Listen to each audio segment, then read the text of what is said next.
wouldn't be a bad idea. Do you have the transcript? He said, there you go. There you go.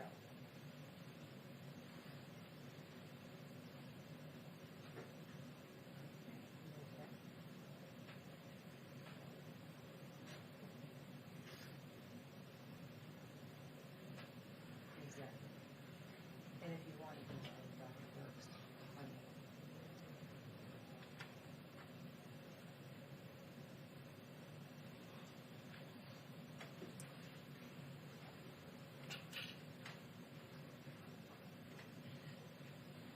oh, and then it got just 4 to 5 months. Yeah, Ben Siegel called me about an hour ago.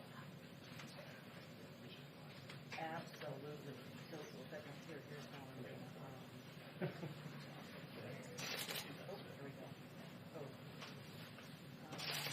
There's two questions there. Thank you very much.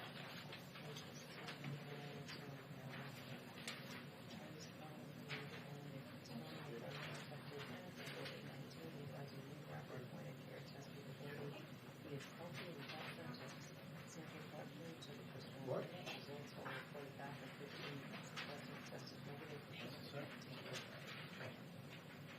Yeah, I'll send you a picture of it. Yeah. I'm off with picture. All right, let me send it right now. But I got the checks, don't worry. Sure.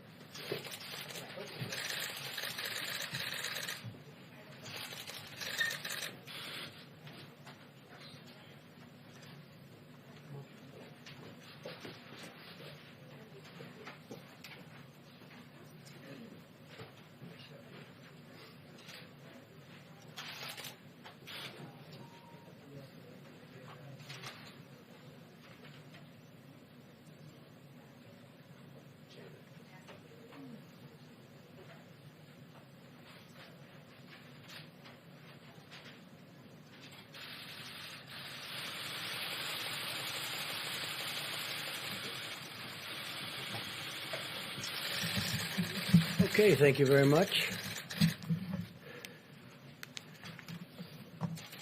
Good to be with you all. We're in a very critical phase of our war against the coronavirus. It's vital that every American follows our guidelines on the 30 days to slow the spread. The sacrifices we make over the next 4 weeks will have countless American lives saved. We're going to save a lot of American lives, and we're in control of our own fate, very much so. Maintaining social distance, practicing vigorous hygiene, and staying at home are your most effective ways to win the war and to escape danger. While you're fighting this battle from home, we're working with the best scientists, doctors, and researchers anywhere in the world. We're racing to develop new ways to protect against the virus, as well as therapies, treatments, and ultimately a vaccine, and we're making a lot of progress. I think medically a lot of progress. At the same time, we're also racing to get relief to American workers and small businesses, as you know. I want to remind small business owners across America that the Paycheck Protection Program is launching tomorrow. Nearly $350 billion in loans will be available to small businesses, including sole proprietors. These loans are up to 100% forgivable as long as employers keep paying their workers. Got to take care of your workers. Furthermore, we want Social Security beneficiaries to know that if they are typically not required to file a tax return, they don't have to file one in order to receive the direct cash payments that will soon be distributed to American citizens. The Treasury will deposit the money directly into the bank accounts. And don't forget, I will always protect your Social Security, your Medicare, and your Medicaid. We're protecting Social Security, Medicare, and Medicaid, and I always will. I'd like now to invite SBA Administrator Jovita Carranza, who's doing a fantastic job. She's going to be very busy in the next little while. And Secretary Steve Mnuchin to say a few words about these vital initiatives, and then we'll get on to the attack of the virus itself. And please, if I might, Steve and Jovita. Thank you. Thank you, Mr. President and Mr. Vice President, Secretary Mnuchin, Ivanka Trump, and all who I have been working closely with in this effort. Small business is the backbone of the American economy, and the President has put the nation's 30 million small businesses front and center in the response effort, and we are working hard to get money to them quickly. This is an unprecedented effort by this administration to support small businesses, and we know that there will be challenges in the process. Secretary Mnuchin and I are working in tandem to ensure that feedback from our partners is being heard and implemented. The private and public sector must work closely together to ensure that small businesses and their workers across the country are put first. This administration believes wholeheartedly that if you are a small business, you are a critical part of the economic fabric of this country, and your viability is critical to the economic well-being of your employees. At SBA, we are working around the clock to support small businesses, ensuring that we are prioritizing emergency capital for small businesses that are suffering economic harm as a result of this unprecedented situation. This relief will help stabilize the small business sector by providing businesses with the financial resources they need to keep their workers employed and keep up with their day-to-day operating expenses. Today, I want to ensure that small businesses all over the country know about the Paycheck Protection Program and how they can benefit from this. Simply put, the Paycheck Protection Program is to help keep employees on payroll and small businesses open. SBA will forgive the portion of the loan that is used toward job retention and certain other expenses. We are working closely with lenders so that businesses can go directly to their local lenders. Paycheck Protection Program is in addition to substantial work that the SBA has and will continue to do to help small businesses, including providing advances on SBA disaster loans and forgiving existing SBA loan payments over the next 6 months. Additional details on these critically important programs can be found at sba.gov, and we will be updating these resources regularly. Our hearts go out to those affected by this terrible virus. Our communities around the country are stepping up, and we will get through this together. At SBA, we know that every phone call, email, or application submitted has a small business owner, their employees, and the communities they support are on the other side. Our most important objective is to allow small businesses to keep their employees on board and keep their businesses viable through this unprecedented disruption. I want to reiterate the importance of patience in this process as we work together to ensure that businesses are able to access needed credit. We will continue working around the clock as we've done with our federal and private sector partners, expanding capacity and working to make our systems as robust as possible to meet the needs. Thank you, Mr. President. Thank you. Very good. Thank you. Thank you, Mr. President. Thank you, Mr. Vice President. Thank you, Jovita. Mr. President, you've made clear to us we now need to execute. We need to get money to small business and American workers, and that's what we're doing. The SBA and Treasury committed to get this program up and running tomorrow, and when Jovita says people working around the clock, we had both teams working till 4 o'clock in the morning and start working again today. We've heard feedback from lenders, community banks, regional banks, and we spent the last 24 hours making this system even easier. So this will be up and running tomorrow. I encourage all small businesses that have 500 or fewer people, please contact your lenders.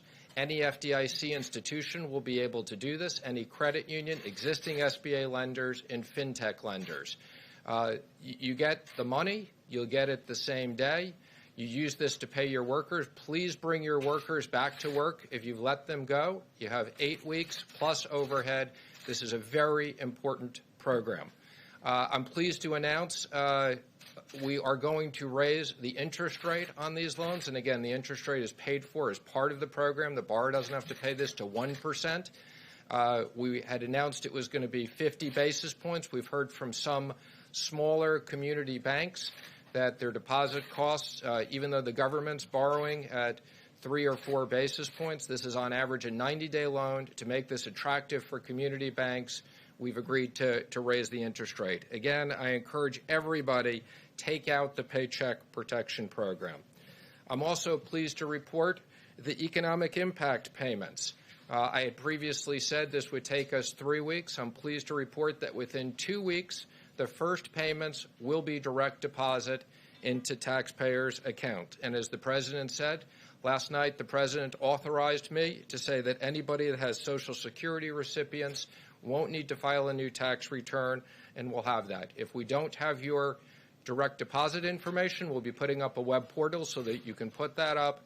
It is a very large priority. The President has made clear we want to get this money quickly into your hands.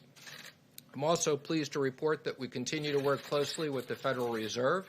We're in the process of designing a new facility that we call the Main Street Lending Facility. We're also looking at facilities for state governments as well. And I'm also pleased to report the Employee Retention Credit. It's up and running. The first $10,000 of wages, you get a 50% credit. That's $5,000 per person. For everyone who's kept someone, you can immediately get that money. You can deduct it from what you owe the IRS immediately. If you don't owe us money, you'll get a refundable tax credit. So that is up and running. I'm also pleased to report we have the program up and running. We're taking applications from the airlines, from the cargo companies, and from national security companies. So thank you very much, Mr. President. Thank you, Steve. For Jovita or Steve, any questions, please? Yes. Mr. Secretary, Chase Bank sent a letter to its business clients today saying that they don't have necessary guidance from the SBA, from the Treasury Department, to be able to accept loan applications starting tomorrow. The need is clearly enormous. But at least one major bank says they're not fully empowered yet to be able to help there. Well, I spoke to all the CEOs yesterday. I had a conference call with them. We got very good input from them on what they needed. As I said, people were working till 4 o'clock. I believe we just put up the Federal Register with the new guidelines for lenders. I've been assured that the banks will be in the process starting tomorrow. Now, again, it's going to take a little bit of time, but we committed that this will be available tomorrow, and I encourage all companies, go to SBA.com, go to Treasury.gov. You can see the information you need immediately. Just to follow up with the small business owners, a number of them saying that they were on that conference call and that there's a tremendous power struggle going on between the Treasury and SBA, and that it's over process and forms is what they tell me, and that lenders are actually opting out because they can't make enough money to even service the loans. So how are you going to make sure these small business owners get the capital they need to survive right now? Well, first of all, I can assure you, Jovita's here. Jovita used to work for me as the treasurer. There's no power struggle. Jovita and our team, as I said, worked together till 4 o'clock in the morning, started working at 7 o'clock again.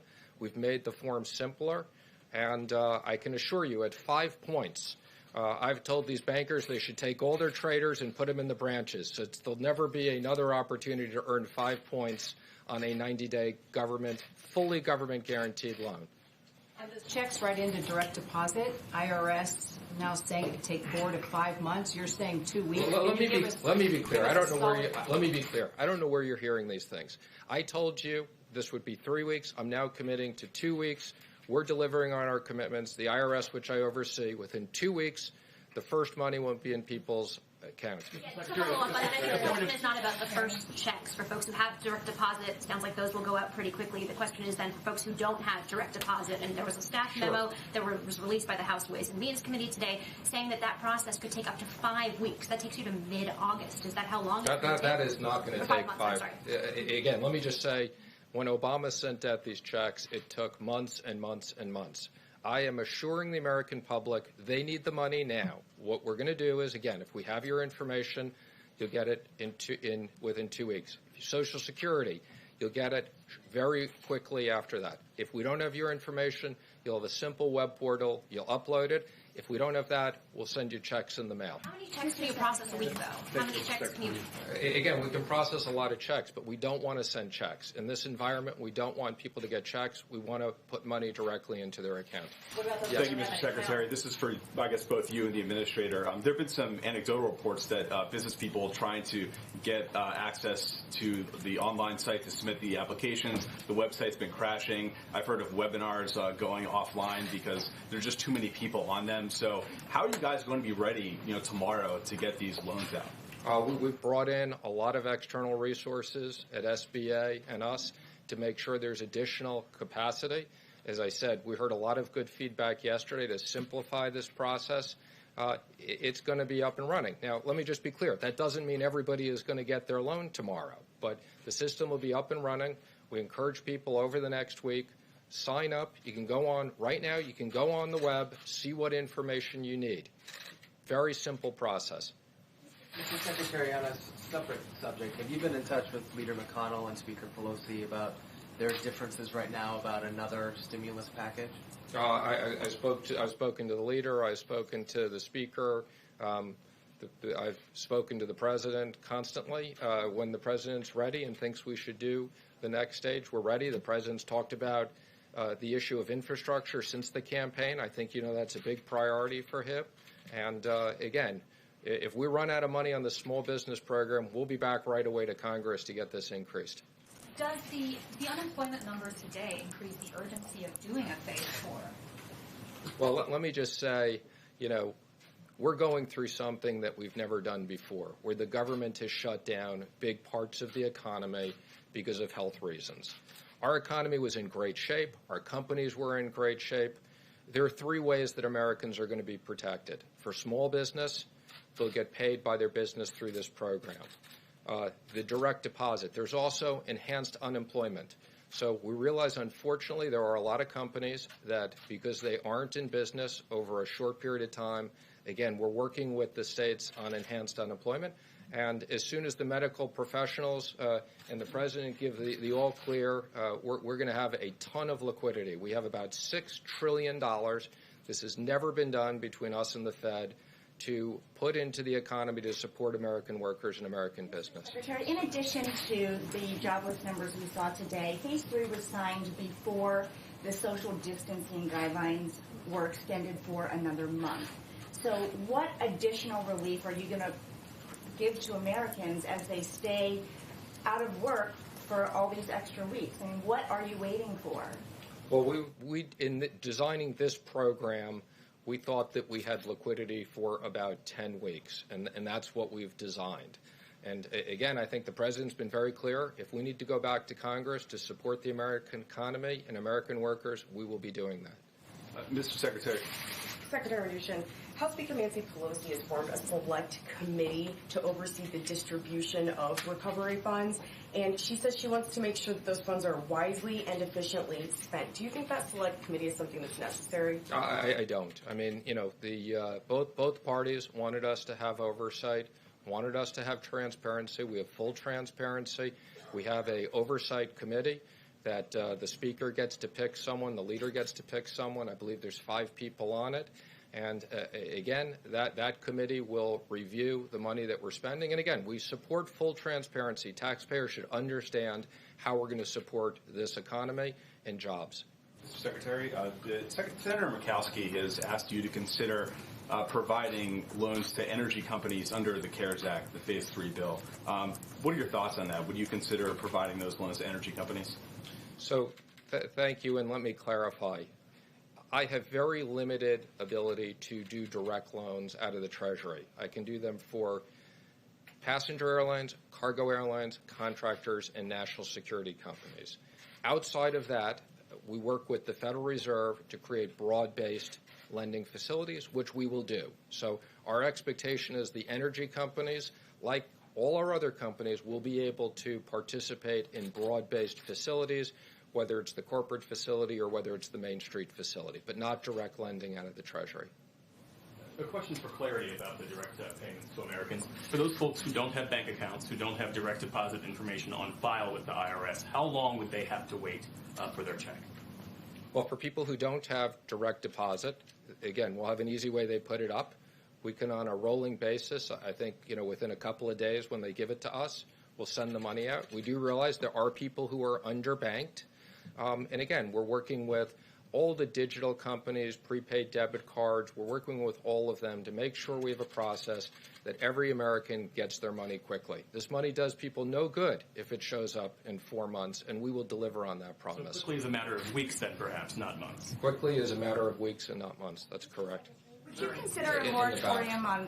Go ahead. Mr. Secretary, one area where you can make direct loans is to the airlines. How much do you expect that the Treasury Department and the federal government will be involved in overseeing the operations of airlines as it pertains to which routes get cut back, how much they operate, what they do about their employees, and the like? So there are very strict requirements that's built into the bill. Again, this was a bipartisan requirement. One, anything we do with the airlines, they have to maintain substantially all of their employees. So again, any money that we provide them will go to pay their employees. We're going to be working with the Secretary of Transportation. There are requirements to maintain certain routes. So again, we have a very clear process. We've hired 3 outside advisors, will be financial advisors, and 3 law firms. We'll be releasing that information shortly. And I want to thank them. They're all working for basically very, very little money. They couldn't work for free, so they've agreed to basically work for what they would sign up to work for charitable organizations. So again, no big fees to bankers. We got a great team of 3 lawyers and 3 financial advisors that will assist us. Mr. President, just to follow up on that, will you give us a list of the names of those people who are advising you when you release the information? Of course we will. We'll give you the names as well as the contracts. So again, names right now other than BlackRock? So again, I'm happy to announce it. We have the PJT Partners, is going to do the passenger airlines. Moelis and Company is going to do the cargo and contractors, and Perella Weinberg will handle the national security. And there'll be 3 law firms, which we'll announce shortly, that will be working in each one of those sectors. And again, let me just be clear. We need to get this done quickly. The airlines need money. We're going to work very closely with the Department of Transportation and get this done quickly. We've actually already received contracts from a lot of the people. Again, there's guidance up on the web. Full transparency, we've asked for applications. Secretary, on the airline issue again, Speaker Pelosi and others have said that the government taking stakes in those airlines should not be a condition for the federal government to provide payroll support specifically. What's your response to that? I spoke to the Speaker last night about that. This was something that was highly negotiated between the Republicans and the Democrats. The president was personally involved in this. He was on the phone with us many times. Mitch McConnell, Mark Meadows, senators on both sides.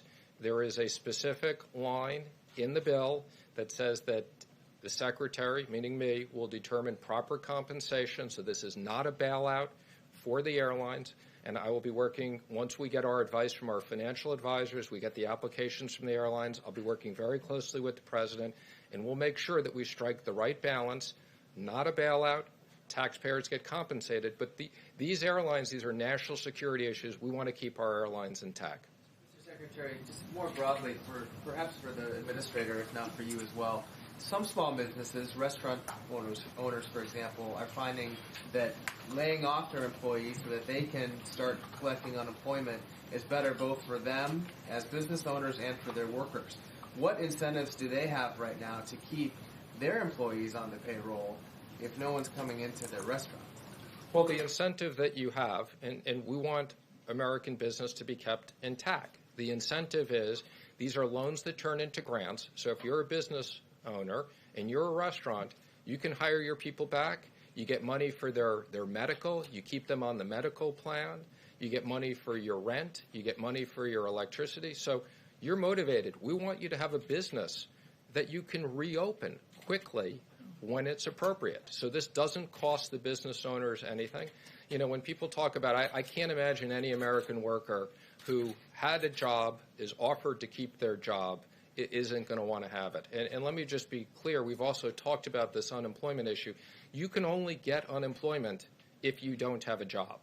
So unemployment is intended for those people that are some of the mid-size or larger businesses, and we're very sympathetic to this, that these companies can't afford.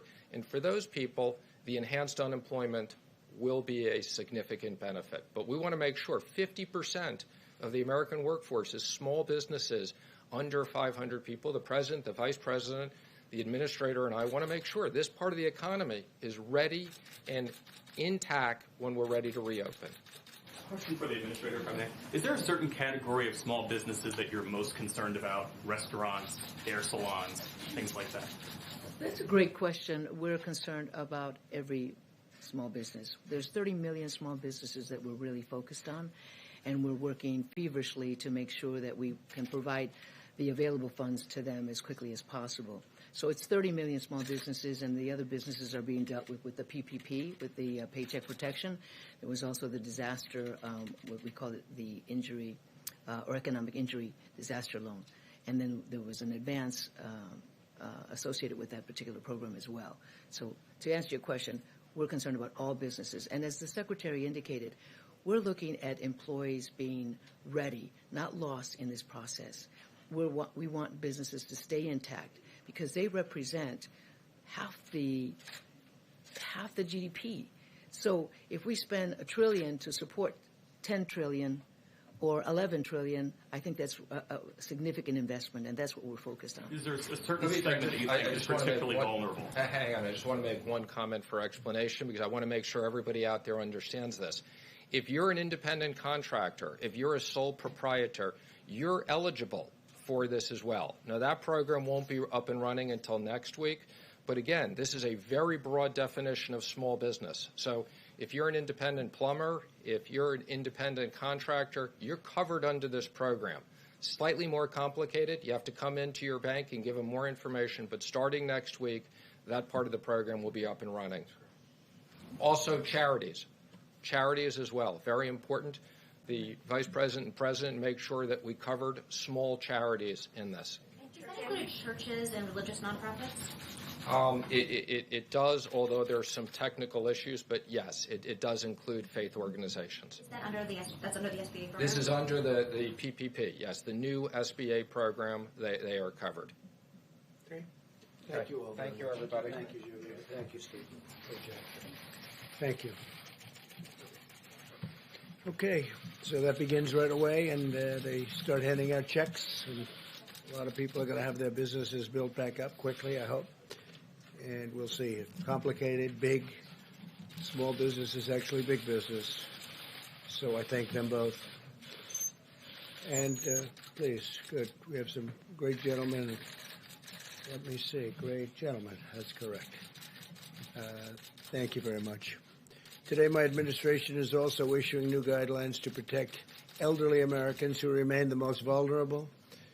By now, nursing homes should have suspended the entry of all medically unnecessary personnel. Today, we're further recommending that all nursing home facilities assign the same staff to care for the same group of residents consistently to minimize any potential spread. And we're also urging facilities to designate separate areas for healthy and sick residents. And this is a practice that we probably will be recommending into the future long after the enemy is gone, this particular enemy is gone. We're also making every effort to provide relief to our great veterans. We take very good care of our veterans. At my direction, Secretary Wilkie will use any authority at his disposal to extend deadlines for benefits and to postpone debt collections. We're now conducting well over 100,000 coronavirus tests per day. It's over 100,000 tests a day. And these are accurate tests, and they're moving rapidly, which is more than any other country in the world, both in terms of the raw number and also on a per capita basis, the most. The FDA has also authorized the first coronavirus antibody test developed by Cellex, a key step that will help identify people who have recovered and to understand their immune response and their immune system. Moments ago, I directed Secretary Azar and Acting Secretary Wolf to use any and all available authority under the Defense Production Act to ensure that domestic manufacturers have the supplies they need to produce ventilators for patients with severe cases of COVID-19. You know what that is, right? Become a very famous term. COVID, COVID. This action will help General Electric, Hill-Rom, Medtronic, ResMed, Royal Philips, and Vyaire Medical overcome obstacles in the supply chain that threaten the rapid production of ventilators. We have over 100,000 being built right now or soon to be started. We anticipate issuing more orders under the Defense Production Act in the very near future, in addition to the one that I've just signed against 3M for face masks. We just signed a element of the act against 3M, and hopefully they'll be able to do what they are supposed to do. Just spoke to Mary Barra of General Motors, and she said they're very soon going to be ready to start production of the ventilators. They have a lot of ventilators that they've committed to build, and they'll be starting very, very quickly. FEMA continues to deliver resources to areas most affected by the virus, including New York. On top of the 3,000 beds we're already providing to the Javits Center, the Department of Defense is adding another 48 ICU beds. Governor Cuomo has asked that this facility go, and it's a big, beautiful facility, it be converted to a COVID hospital. And we hadn't done that yet. We hadn't thought in terms of doing that, but their uses, their real demand is for that. And we had meetings on it with the task force. We had meetings with the military. And I've decided to say, yes, I'm going to do that, that I will be signing and agreeing to a yes answer, so that we will be doing that, and also we will be staffing it. So the federal government is doing a lot of things that wasn't anticipated that it do. This is a 2,500 and or 2,900 can easily be set up hospital built in Javits Center. And so we're going to be converting that to a COVID-19 hospital.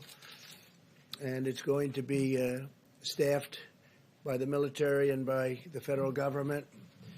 And based on the fact that I agreed to that, we had two other facilities that were likewise asking for it, and that would be in Louisiana and also in Dallas, and we'll be doing those. We spoke to the governor of Louisiana, spoke to the governor of Texas, and we've told them that we will be staffing those hospitals again above and beyond, but that's okay. We have to do that. In addition, the USNS Comfort is docked in New York to accept patients. That is a non-COVID. To date, FEMA has delivered more than 4 million N95 mask respirators. And think of that, 4 million. Don't forget, we're a secondary source. The states are doing it, and we're backing them up. But we've gotten 4 million N95 respirators, 1.8 million surgical masks, 460,000 face shields, 1.4 million gloves, and 4,400 ventilators just to the city and to the state of New York. And some of them now are being sent. I spoke with both Governor Cuomo and Mayor de Blasio a little while ago, and some of them are being sent to the city. All of America stands with the people of New York in this time of need.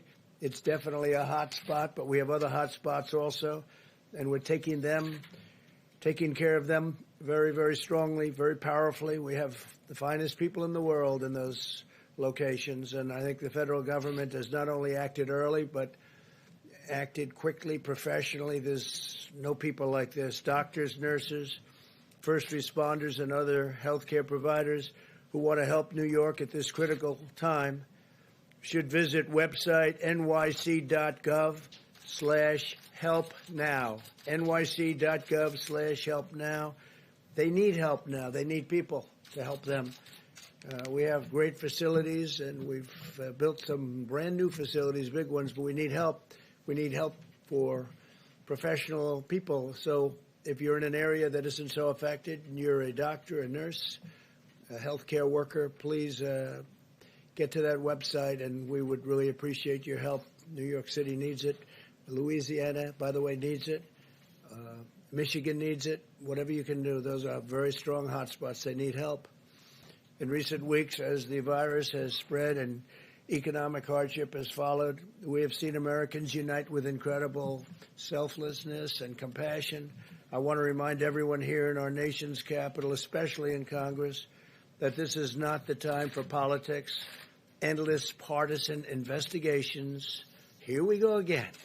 Have already done extraordinary damage to our country in recent years. You see what happens. It's witch hunt after witch hunt after witch hunt.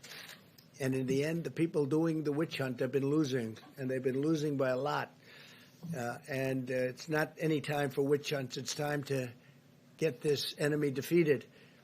Conducting these partisan investigations in the middle of a pandemic is a really big waste of vital resources, time, attention, and we want to fight for American lives, not waste time and build up my poll numbers, because that's all they're doing, because everyone knows it's ridiculous.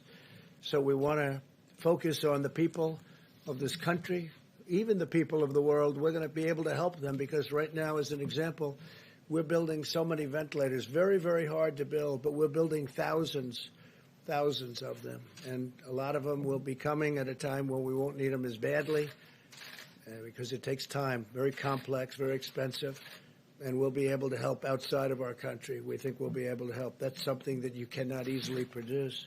As citizens, we're linked together by the shared bonds of national love, loyalty, and affection. There's no earthly force more powerful than the patriotic pride that stirs in our hearts, and that is so true.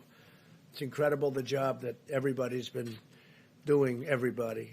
They don't sleep. They don't go to bed. Sometimes they get nothing. Said to somebody recently on the task force, how many hours sleep have you gotten over the last couple of days? The answer was none. In one Massachusetts neighborhood, citizens come out of their homes each night at 8 o'clock from their porches, and they sing God Bless America. Others have joined in, spreading from house to house, down one street, up to the next, until their little town with a spirit of patriotism and reminding all Americans that we're all in this together. We'll fight together, and we will win together. We're going to win this. Now what I'd like to do is I'm going to step out. We have a meeting on this subject, and I'm going to step out just for a few moments. I'll be right back. We'll answer some questions. But you have some very hardworking people who have done an incredible job, led by Vice President Mike Pence, head of the task force. And then Jared Kushner is going to say a few words, and Admiral Polovchek, Peter Navarro, Dr. Birx, and myself. I'll be right back. So I'll see you in a little while. I did take a test. It just came out. This is from the White House physician. You may have it. Just came out. I just took it this morning. And I took it. It took me literally a minute to take it. And it took me, I guess it was 14 or 15 minutes. I went to work. I didn't wait for it, but he said it took 14 minutes or something to come up with a conclusion. And it said the president tested negative for COVID-19. So that's the second one. I think I took it really out of curiosity to see how quickly it worked and fast it worked, and it's a lot easier. I've done them both. And the second one is much more pleasant, Jeff. I can tell you that. Much more pleasant. So I'll be back in a little while. And Mike, please take over. Thank you. Thank you all very much. I'll be right back. Thank you, Mr. President. The White House Coronavirus Task Force met today, but earlier in the day, the President convened all the key elements of our supply chain team in the Oval Office for an update on the progress that we have been making, working literally around the clock to make sure that our healthcare workers, the people on the front lines, have the personal protective equipment and also the ventilators to be able to meet this moment. And today you're going to hear from the people that are literally working each and every day to make that happen. Dr. Deborah Birx is also with us. She'll reflect in a few moments on the progress that we're making, analyzing the data. Each and every day we're looking county by county, state by state, consulting with governors and local health officials. At the present moment, more than 1.3 million tests have been performed, and as you all are aware, some 236,000 Americans have tested positive for the coronavirus, with now the losses over 5,000 Americans, and our hearts are with their families. Beyond that, we have been focusing not just on ensuring the testing is occurring, but that the supplies are flowing. As the President just announced, he made a decision today to deploy thousands of N95 masks directly to New York City's public hospitals, and our team will speak about that in just a moment. And also, the President took the unprecedented step to direct the Department of Defense to use military healthcare personnel to operate all COVID facilities at the Javits Center in New York, at the Convention Center in New Orleans, and at the Convention Center in Dallas. We informed each of the governors of those states today that at their request we were making those military medical personnel available to operate in all COVID facility. But we would emphasize to people in that community who believe you've been impacted or have contracted the coronavirus, contact your local health care provider.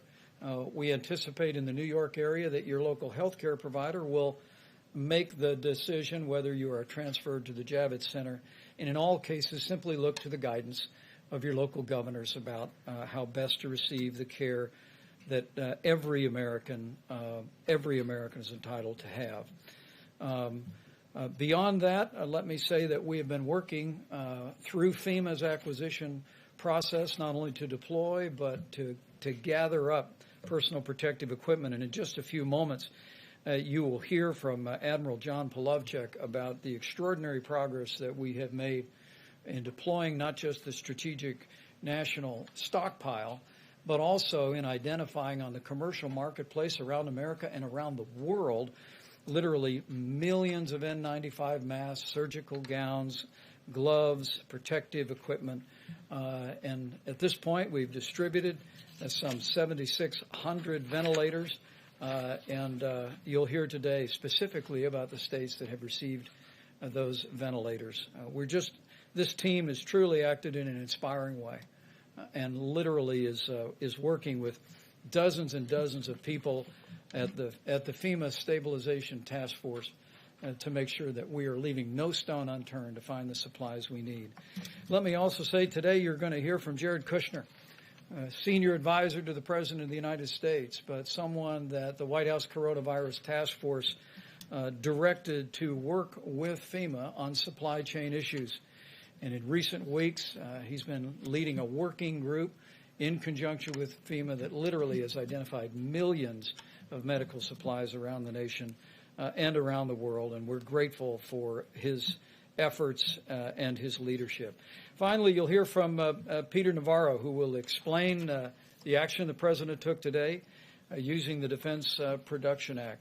But as you hear details today about medical supplies that have been distributed, those that have been purchased, those that we're making available, ventilators distributed to hospitals, and those that are available, let me just remind every American that you can make a difference in ensuring that every patient has the treatment that they deserve, every healthcare provider, every doctor and nurse's assistant has the protective gear to provide the care that you would want your family to have by putting into practice the President's 30 days to slow the spread. I mean, we want you to take to heart the President's coronavirus guidelines for America. First, to protect your own health, to protect the health of your family, to protect the health of your community. We know so many people are asymptomatic, and people that literally don't know they have the coronavirus but have the ability to infect others. We want you to put these guidelines into practice: social distancing, using a drive-thru at a restaurant, washing your hands on a regular basis. But as we focus today on supplies, make no mistake about it, every American can make sure that our healthcare workers and, more importantly, Americans that are struggling with coronavirus have the equipment to support their treatment by putting these principles into practice. Because the fewer Americans that contract the coronavirus, the fewer Americans will have to enter our healthcare system. And that'll continue to preserve the capacity in our healthcare economy. So we thank millions of Americans who've responded in the first 2 days of 30 days to slow the spread. And I'm just absolutely confident that in the days ahead, every American's going to do their part for your health, your family's health, the health of your community, and to ensure the strength and vitality of the greatest healthcare system in the world. With that, let me introduce Jared Kushner to speak about the work that he's been doing, working with FEMA on ensuring a strong supply chain to meet this moment. Jared? Thank you, Mr. Vice President, and thank you for your great leadership on the task force. And thank you to Dr. Birx and Dr. Fauci as well. It's been an honor working with you these past few weeks. When the Vice President first asked me to help on the task force with different tasks, I asked the President what he expected from the task force and how I can best serve him and the task force. What the President asked is that all of the recommendations that we make be based on data. He wanted us to be very rigorous to make sure that we were studying the data, collecting data. A lot of things in this country were happening very quickly, and we wanted to make sure that we were trying to keep updating our models and making sure that we were making informed decisions and informed recommendations to him based on the data that we were able to collect and put together. The President wanted to make sure that we had the best people doing the best jobs and making sure that we had the right people focused on all of the things that needed to happen to make sure that we can deliver in these unusual times for the American people. The President also instructed me to make sure that I break down every barrier needed to make sure that the teams can succeed. This is an effort where the government is doing things that the government doesn't normally do. We're stretching, we're acting very quickly, and the President wants to make sure that the White House is fully behind the different people running the different lines of effort to make sure that we get everything done in a speed that the President demands. The President also wanted us to make sure we think outside the box, make sure we're finding all the best thinkers in the country, making sure we're getting all the best ideas, and that we're doing everything possible to make sure that we can keep Americans safe and make sure we bring a quick end to this in the best way possible and balance all the different aspects that need to be thought of while we do this. This truly is a historic challenge. We have not seen something like this in a very, very long time, but I am very confident that by bringing innovative solutions to these hard problems, we will make progress. Today, we were briefing the President earlier. He asked me to come out and talk a little bit about what we've been doing on the supply chain task force, which Admiral Plavchek has been leading.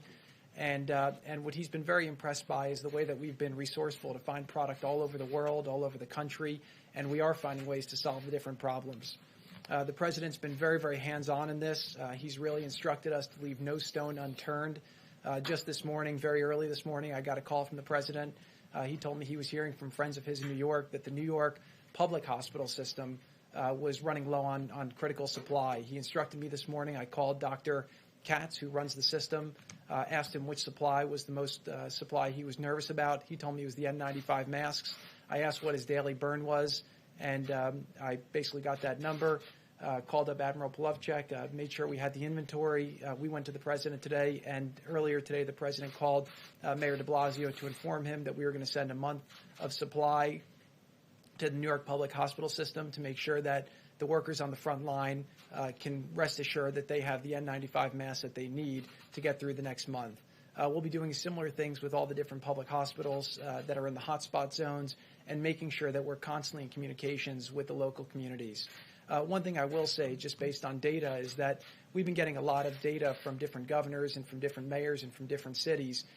One thing I've seen FEMA do very, very well over the last week or so is now we're getting real-time data from a lot of cities. People who have requests for different products and supplies, a lot of them are doing it based on projections, which are not the realistic projections. The projections change every day as we see the cases, as we see the impacts of the Stop the Spread effort that this task force recommended and the President has been pushing forward. So I do think that we'll see that hopefully there'll be impact of that, and the task force has been working very hard through the FEMA group with Admiral Plavchek to make sure that we're getting the supplies to people before they run out and making sure that we're doing it in a proper way.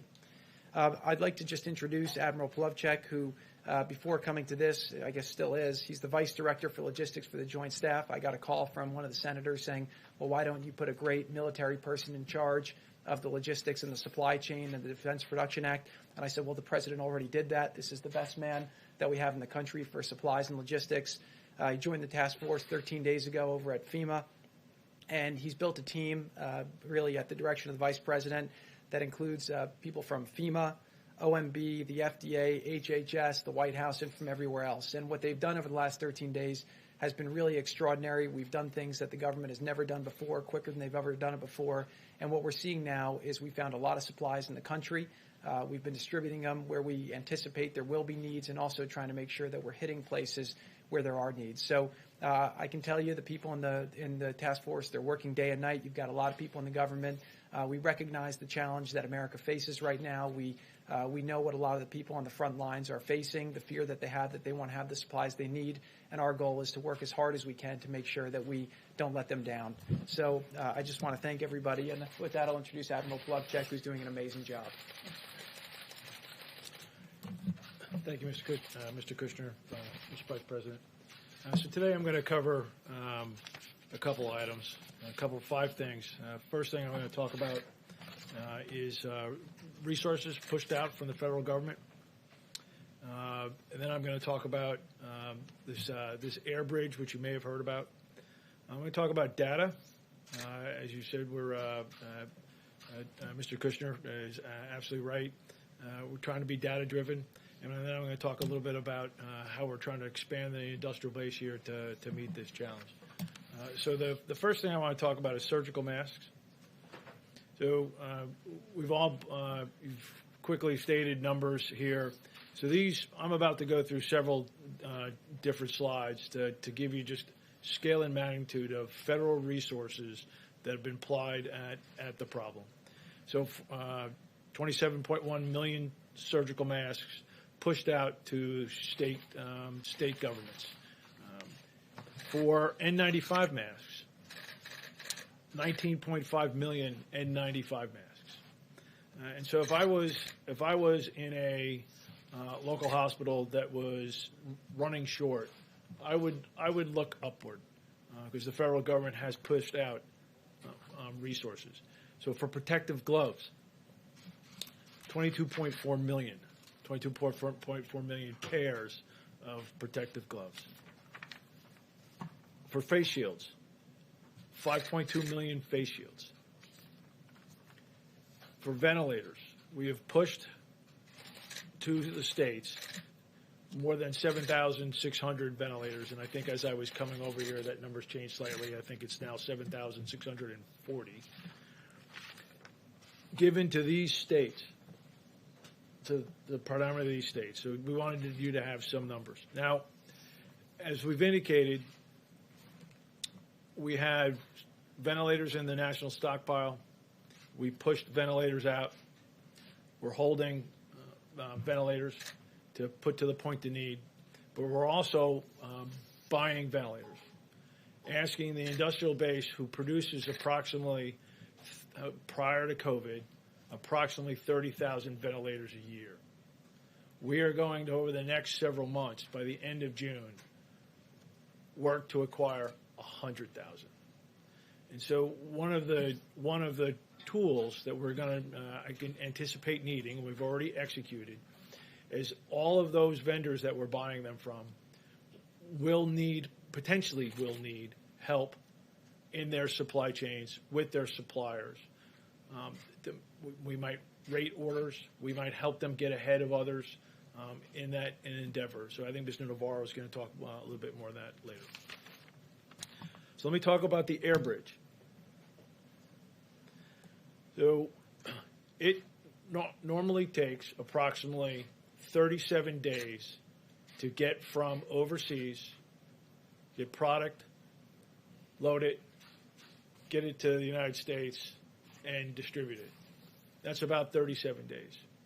So to prime the pump, so to speak, we have lined on an air bridge to get product here faster, working with our major suppliers as they work to fill orders to get more to healthcare workers now.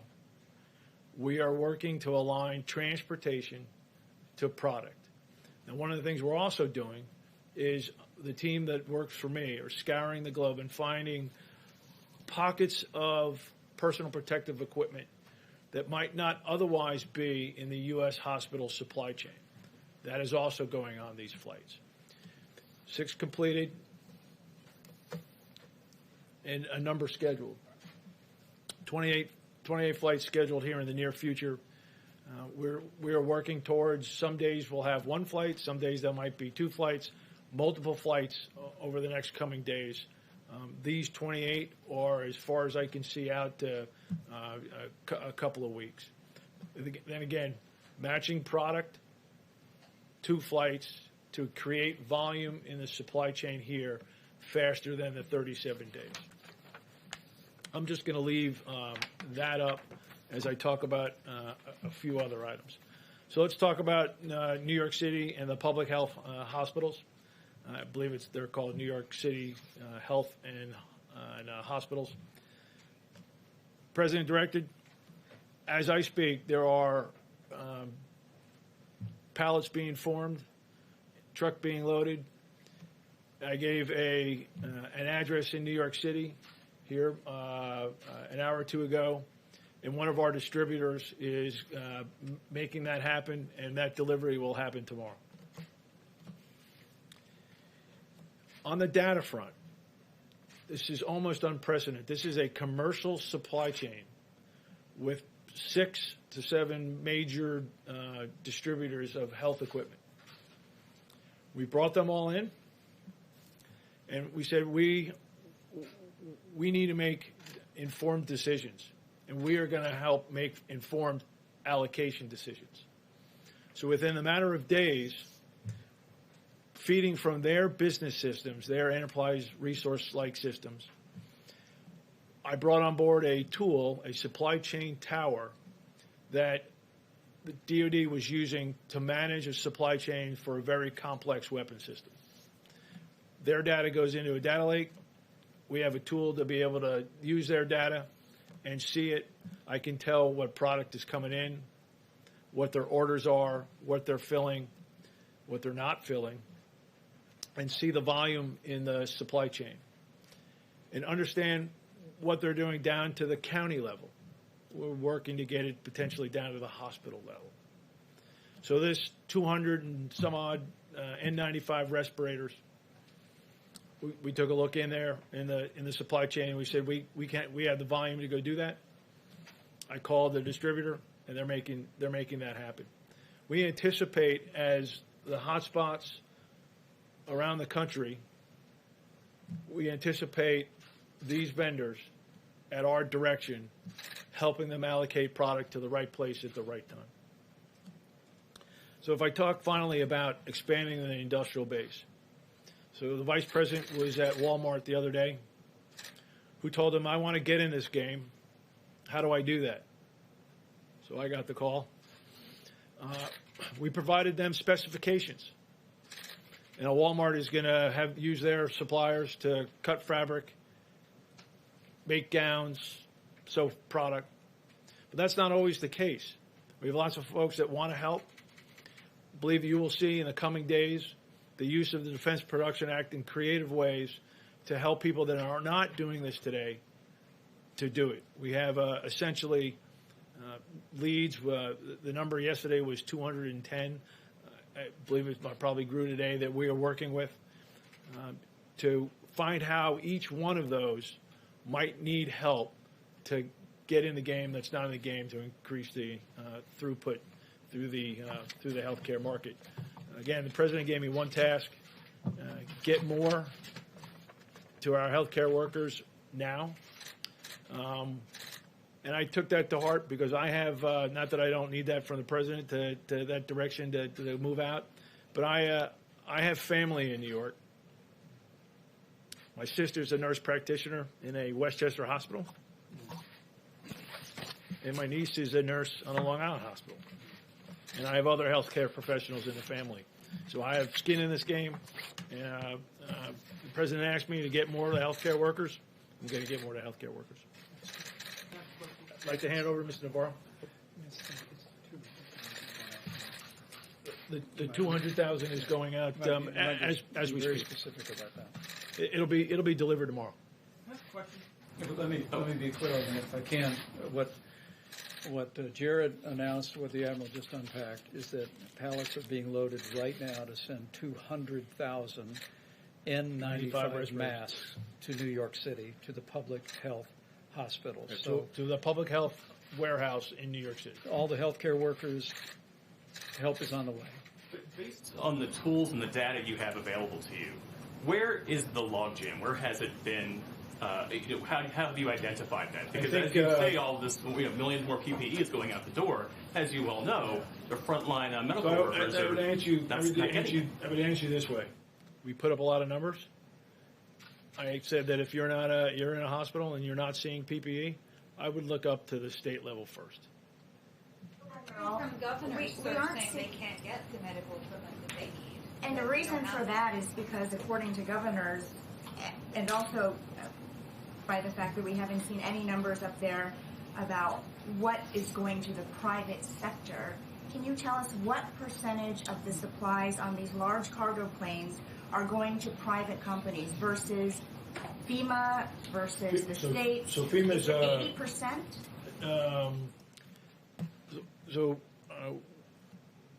This product that we're moving is primarily commercial product that would enter the commercial system and be distributed through financial business transactions between hospitals and these distributors. Just to clarify, that explains why states say they're bidding like they're on eBay, because the supplies are going to the private sector, and then they have to go there to get the supplies. That's normally how things work, right? So I'm not here to disrupt a supply chain. So look, these 6 distributors, 6, 7, they have 600 to 700 warehouses. They have trucks to go to the hospital door every day. We're bringing product in. They're filling orders for hospitals, nursing homes, like normal. I'm putting volume into that system. I would say that we have the data now. So we put together this data element over the last, 13 days. Get the people in, look at the problem, build this. I am now seeing truth about what's in the supply chain, and I would say that there's been some abnormal behavior. Okay? Yes, thank you, Admiral. House Oversight Committee Democrats say that FEMA officials told them that the ventilators that the government has ordered won't be ready until June, which is well after the expected peak. Will the Defense Production Act memo signed today do anything to speed that up?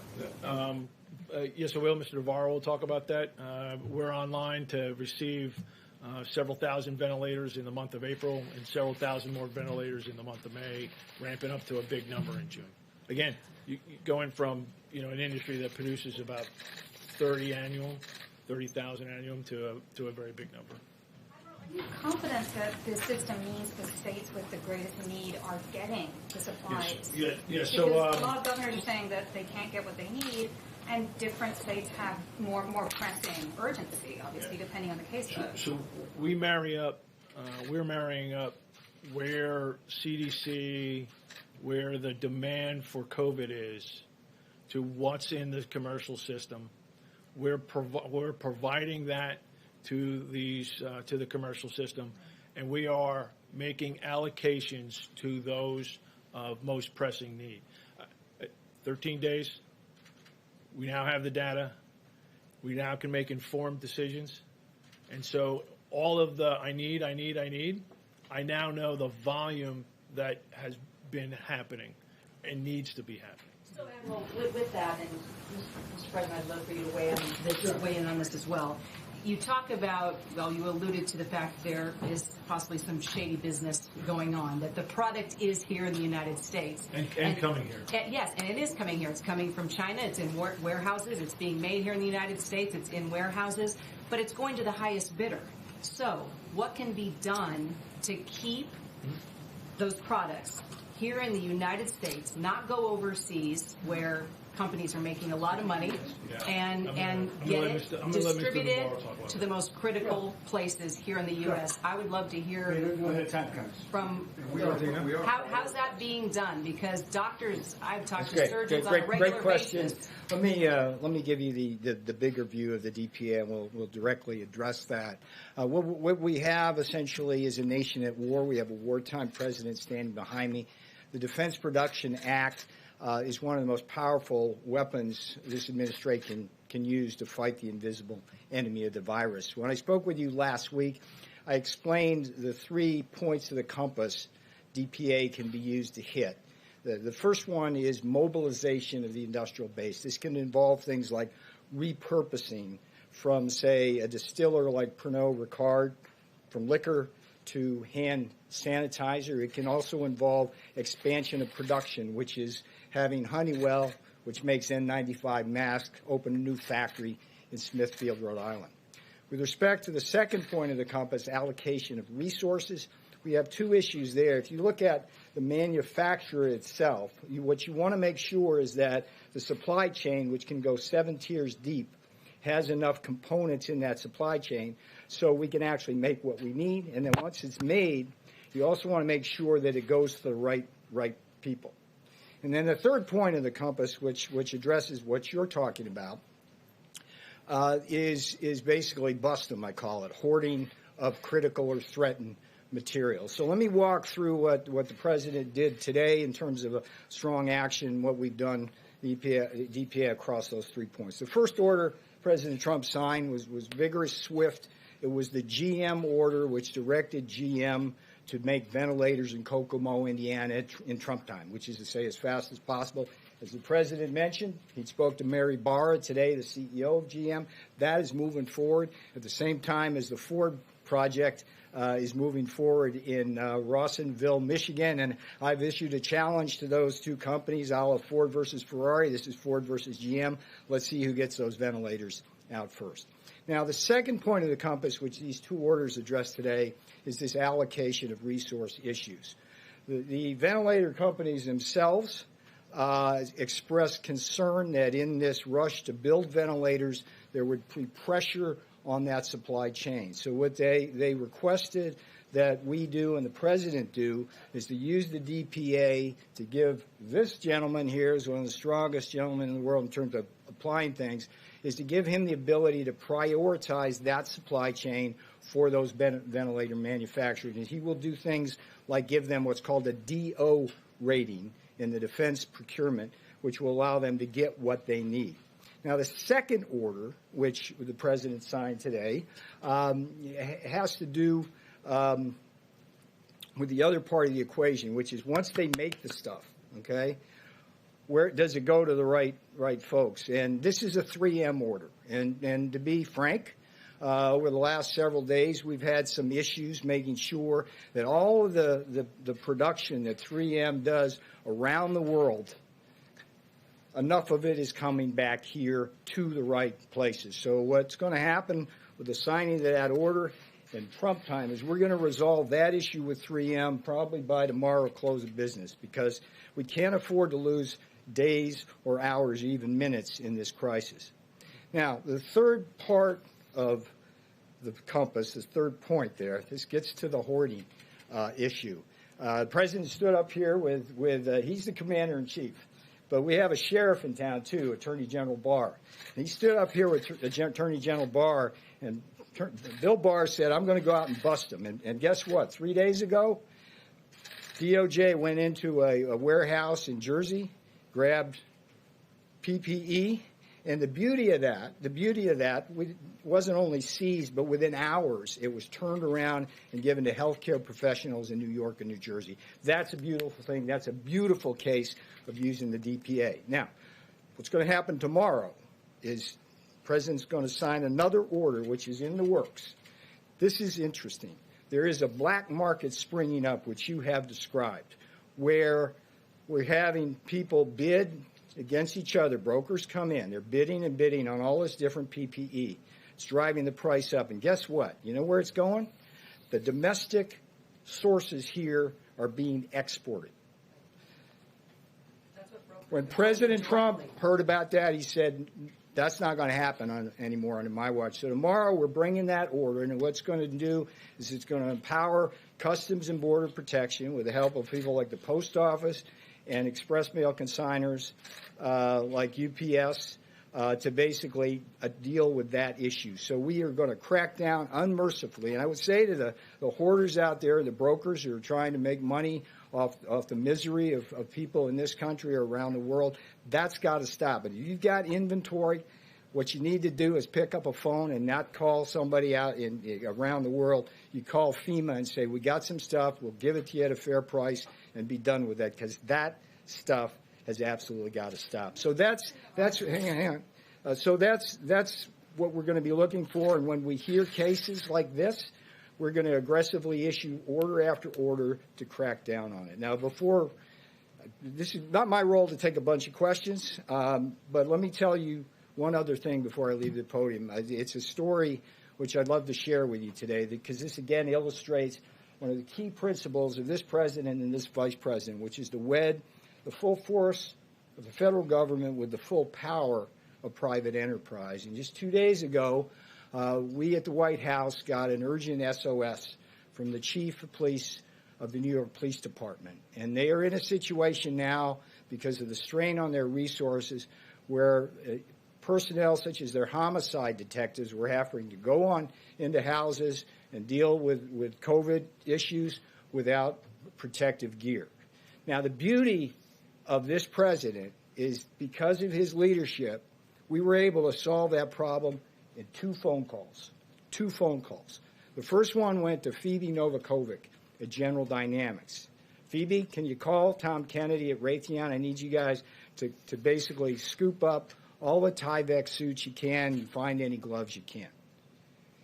This president, under his leadership and the voluntary efforts and the pride and patriotism you talked about earlier, that we had 4,000 Tyvek suits delivered to the New York PD within 16 hours. That's a new record in Trump time. At the same time, a second phone call was made to Tara Engel at Pernod Ricard and Laura Lane at UPS.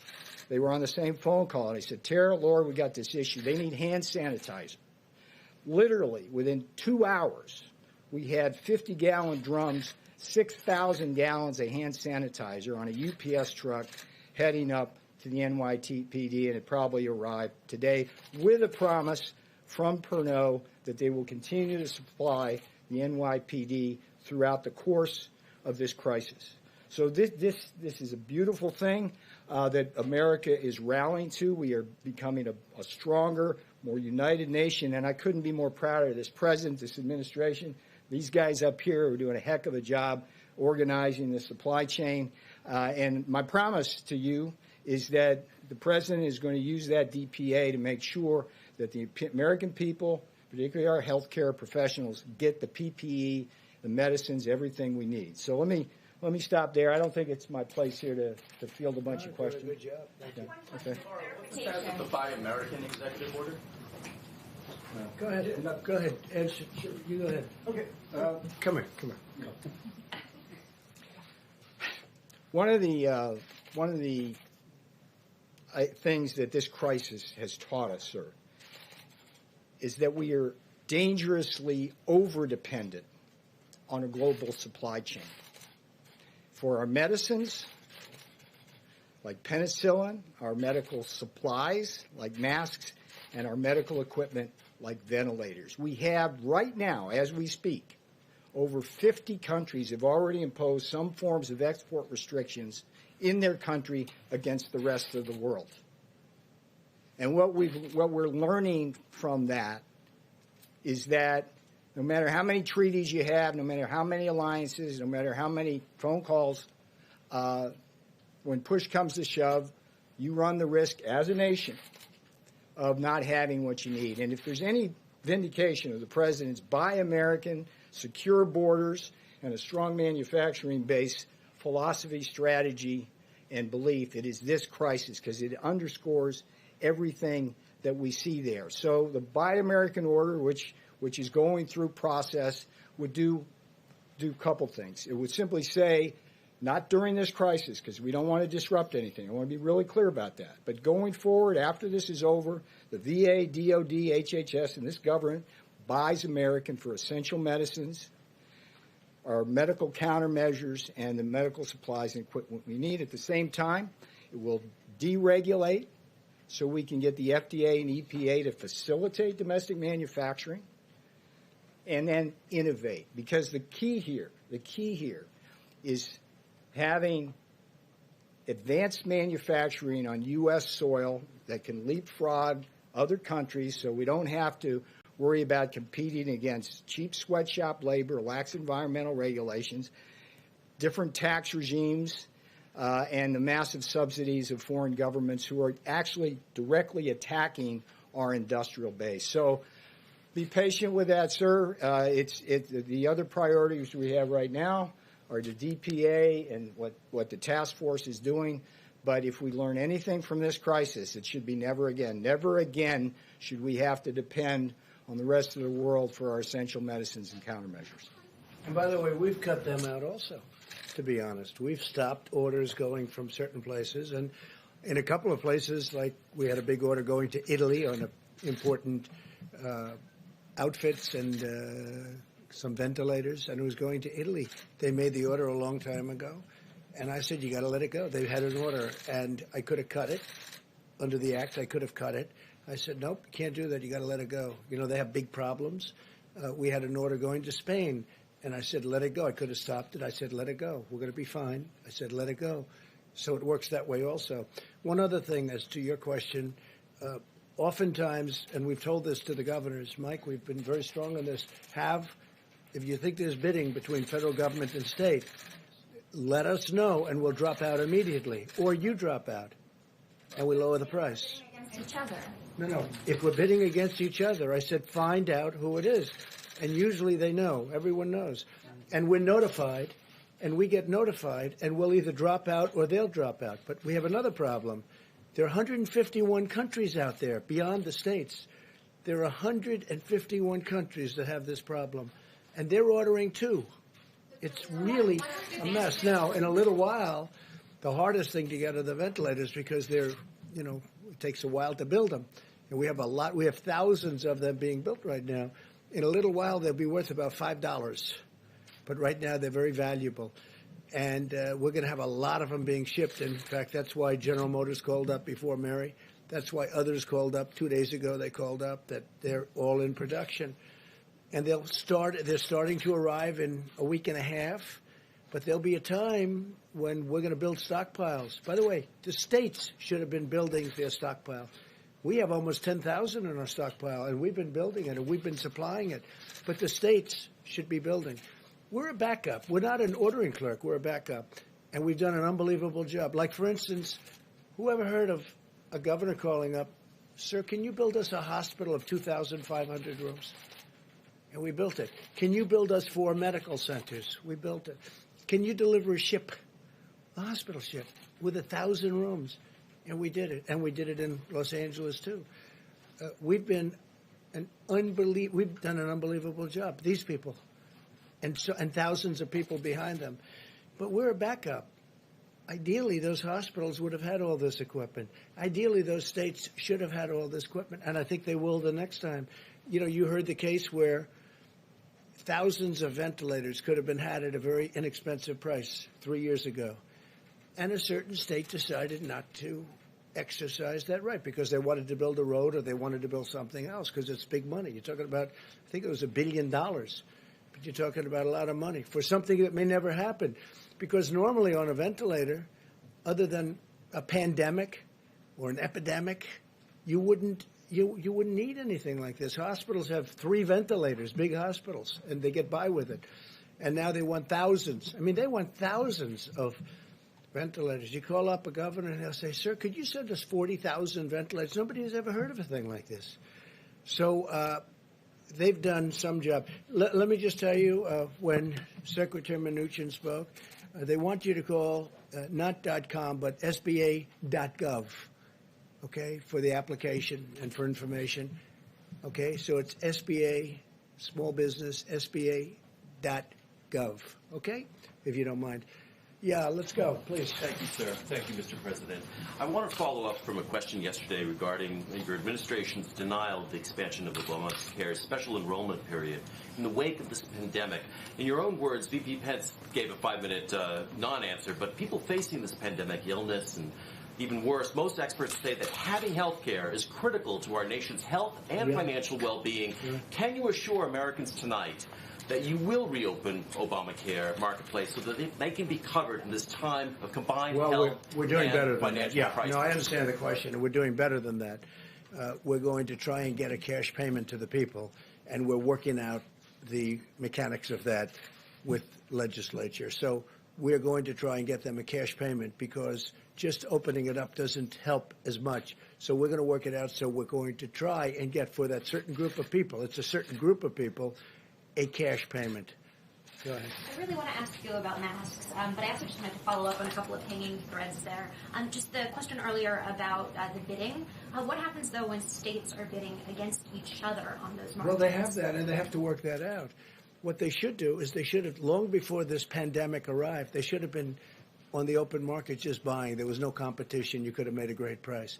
The states have to stock up. It's like one of those things. They waited. They didn't want to spend the money because they thought this would never happen. And their shelves, in some cases, were bare. And by the way, in some cases, they weren't. They were beautifully serviced. They did a good job. But in some cases, their shelves were bare. So the best thing they can do is when times become normalized, and they will, hopefully soon. And actually, you're going to have a lot of excess material because so much is being done right now in terms of protective gear, protective outfits. A lot's being done. It's going to be, within 6 months, it's going to be sold for the right price. They got to stack up for the next time. But we are doing that, and the Admiral's done a fantastic job. Senator Schumer wrote a letter today, and he says, you should put a military man in charge. I said, well, Chuck, if you knew a little bit more, we have one of the most highly respected people in the military, the Admiral. This is what he does, too, very professionally. And he's in charge, but Chuck didn't know that. Okay, Jeff, please. Mr. President, you tweeted this morning about your call with Saudi Arabia's MBS. We've had some people say that the figures that you cited between 10 million and 15 million barrels per day is not what they're agreeing to. Can you be more specific about what? I don't know what they're agreeing to. I think they might agree to more than that. Look, Russia. Did he tell you that, sir? Russia, yeah, he did say that, actually. Russia talked about 10 million barrels. Russia and Saudi Arabia are fighting over this, and as everybody knows, it's really killing an industry, hurting Russia badly, hurting Saudi Arabia badly. I said, this is an easy one. It should be an easy one. And it may be 10, and it may be more than that. I was actually told it may be 10, as I told somebody before. It may be 10, and it may be more than that. Maybe it's 15. Maybe it goes up to 15. Could be as high as 15. And, there's a tremendous oversupply right now. That industry was oversupplied before the virus. And when the virus came along, they lost 35-40% of the world.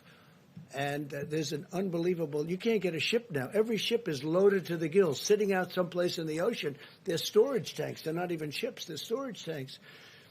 So it would be great for Russia. It would be great for Saudi Arabia. I hope they make that deal, but that's what they told me. They said I think it'll be hopefully soon. I think hopefully they'll announce something soon. Now, can a deal be broken? Can something happen where it doesn't happen? I guess. In which case there's another alternative. But I'd rather not see that other alternative. I hope they can make a deal. I think they both want to make a deal. And they're both smart. They love their countries. They want to make a deal. It's good, but it's also good for the world if they do, because you save an industry.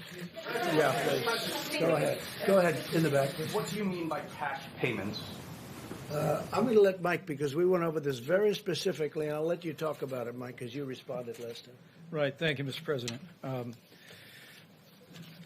As I said yesterday, the President has put a priority on ensuring that no American has to worry about the cost of coronavirus testing, and we've been working every day to make sure that Americans don't have to worry about the cost of treatment. And at this point, the White House Coronavirus Task Force is working on a proposal for the President to use some of the $100 billion that we're making available to hospitals to compensate the hospitals directly for any coronavirus treatment that they provide to uninsured Americans. We're working out the details of that. The President will make a final decision tomorrow. We expect an announcement, but the President's made it very clear. We don't want any American to worry about the cost of getting a test or the cost of getting treatment. And we've expanded coverage through Medicaid. We've expanded coverage through Medicare. Health insurance companies around the country, including Blue Cross, just today announced that all of their members will be waiving all co-payments on coronavirus treatment. Before those some 30-odd million uninsured Americans, the President has directed the Coronavirus Task Force to find a way to make sure that they know we will find a way to pay for your coronavirus treatment, and the President will be addressing that and announcing that tomorrow. Mr. President, a point of clarification and then a follow-up question. Yesterday you said that you spoke to Florida Governor Ron DeSantis before he issued his stay-at-home order. Did you advise him to issue that order? No, but I talked to him about it, and he wants to do what's right for the people of Florida. He's been a great governor. You could see that just by his popularity, which is extraordinary. We're proud of him. He's done a fantastic job, and he made the decision. But we spoke before he made the decision, yes. And he had also said that he is considering putting people who are suspected of having coronavirus or who have tested positive for it in isolation centers, and that he could That I haven't heard. No, that I haven't. So he hasn't consulted with I them. haven't heard that. Yes. Thank you, Mr. President. Ebony Bowden from the New York Post.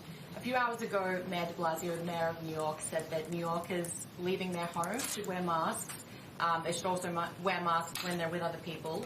Are you considering that kind of recommendation on a federal level? And if you are, how would you prevent a rush on N95 masks? Well, I think they're going to be coming out with regulations on that, and if people want to abide by them, frankly, I don't think they'll be mandatory because some people don't want to do that. But if people wanted, as an example on the masks, if people wanted to wear them, they can. If people wanted to use scarves, which they have, many people have them, they can. In many cases, the scarf is better. It's thicker. I mean, you can, depending on the material, it's thicker. But they can do that if they want. Now, a recommendation's coming out. We'll see what that recommendation is. But I will say this. They can pretty much decide for themselves right now. Nationwide, and can I also nationwide, not just for hotspots, and then maybe this is best for Dr. Birx, but we've heard some differing guidance here. The WHO, even the Surgeon General, have talked about various studies that show that masks, in addition to maybe not even being helpful to protecting people, may actually increase the rates of illness because people touch the masks and they touch themselves. Sure. Can you talk a little bit about just the evolution All right, of maybe I will thinking on ask this? Dr. Birx. And you might mention that other point also. Yeah. No, thank you. So I hope you got from the conference today that we're triangulating data that we know from the case numbers, the testing numbers, the supply chain numbers to create an integrated picture so that we can really support hospitals in their needs. And I think that level of granularity is really critical. Secondly, I just want to make the point that we really applaud the governors that are looking at a whole of state or a whole of metro approach. And what do I mean by that? The United States, going into this, had about 160,000 ventilators across the United States and another 60 to 70,000 anesthesia machines. That's about 5 times what most of the European countries have. But it's a matter of distribution to need. And I really applaud the governors that are bringing together their public hospitals with their more private hospitals and their visibility across their state. Because what we tried to talk about yesterday is every state, every county is different. And that's why we're looking at it at that level of granularity. And as we move through this epidemic, the needs need to be very tailored to those counties and, frankly, those hospitals. I mean, there's a reason why the President and Mr. Kushner have been very much involved in finding out what the public hospitals need. Why is that?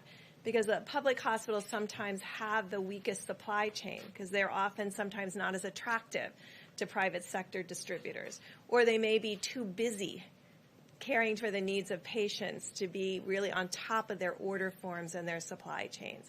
So really listening to the community that's at the front of this fight and getting feedback from those specific communities, no matter where they are, and listening to the frontline healthcare workers, because it's their reality that is important to all of us, whether you're the mayor or the governor or the federal government.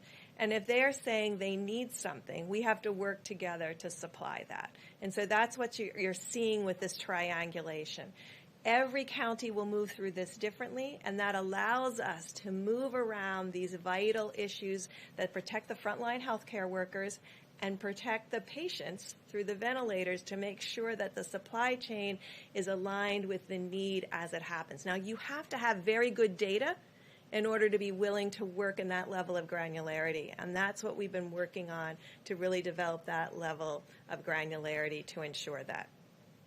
So I just wanted to say one other thing about testing, just to give you the bottom line data of what we're seeing.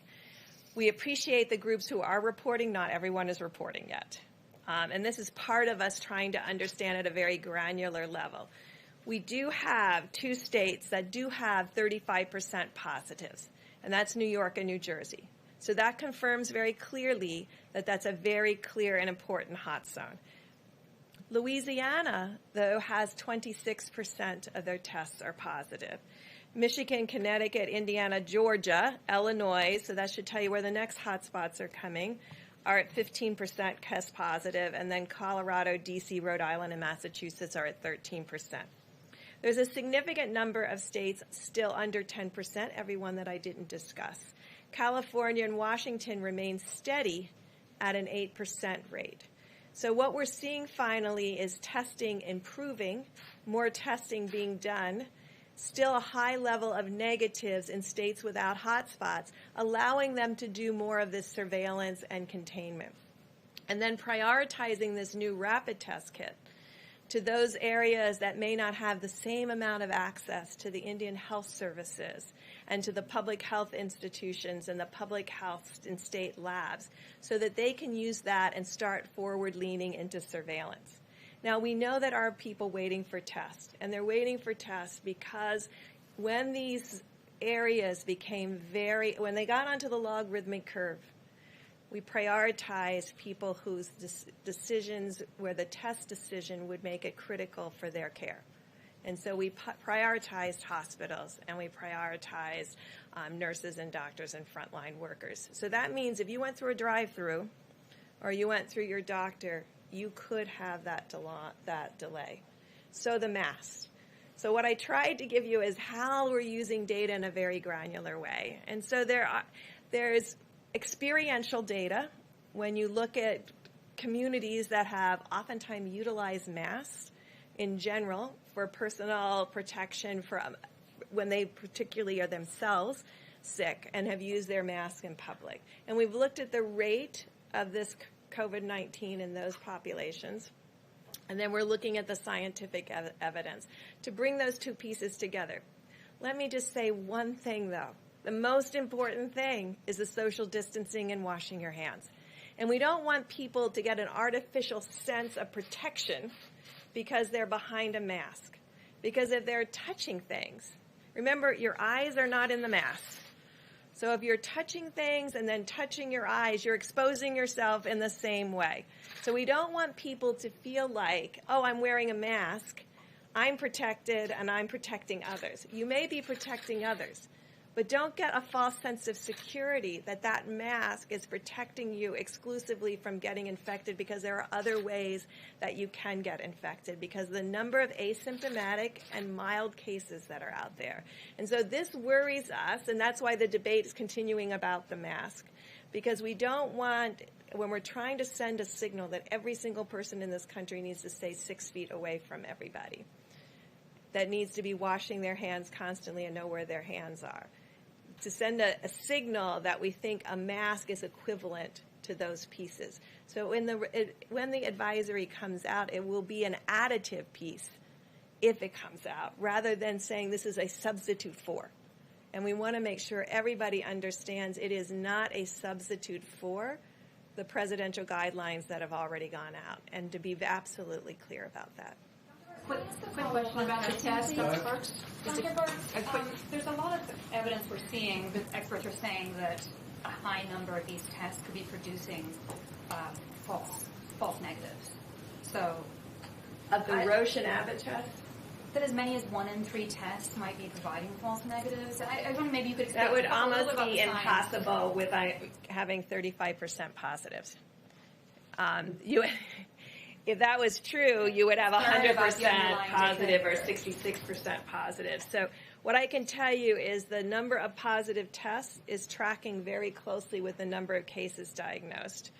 So I will look into that. I look at the Roche and Abbott numbers every night. They're trending exactly in the same way. And that's important when you're validating data to really validate, does this same site, in other words, I'm looking between testing sites to see, are there consistencies? Is there an anomaly? To make sure for what you just very specifically asked. So I will go back and look at it more carefully. I haven't seen that kind of anomaly. This same platform is being used across the country, and that's a range from what I reported, 3% positivity up to 35% positivity. And that range reflects also what we're seeing with the hot spots and the number of cases.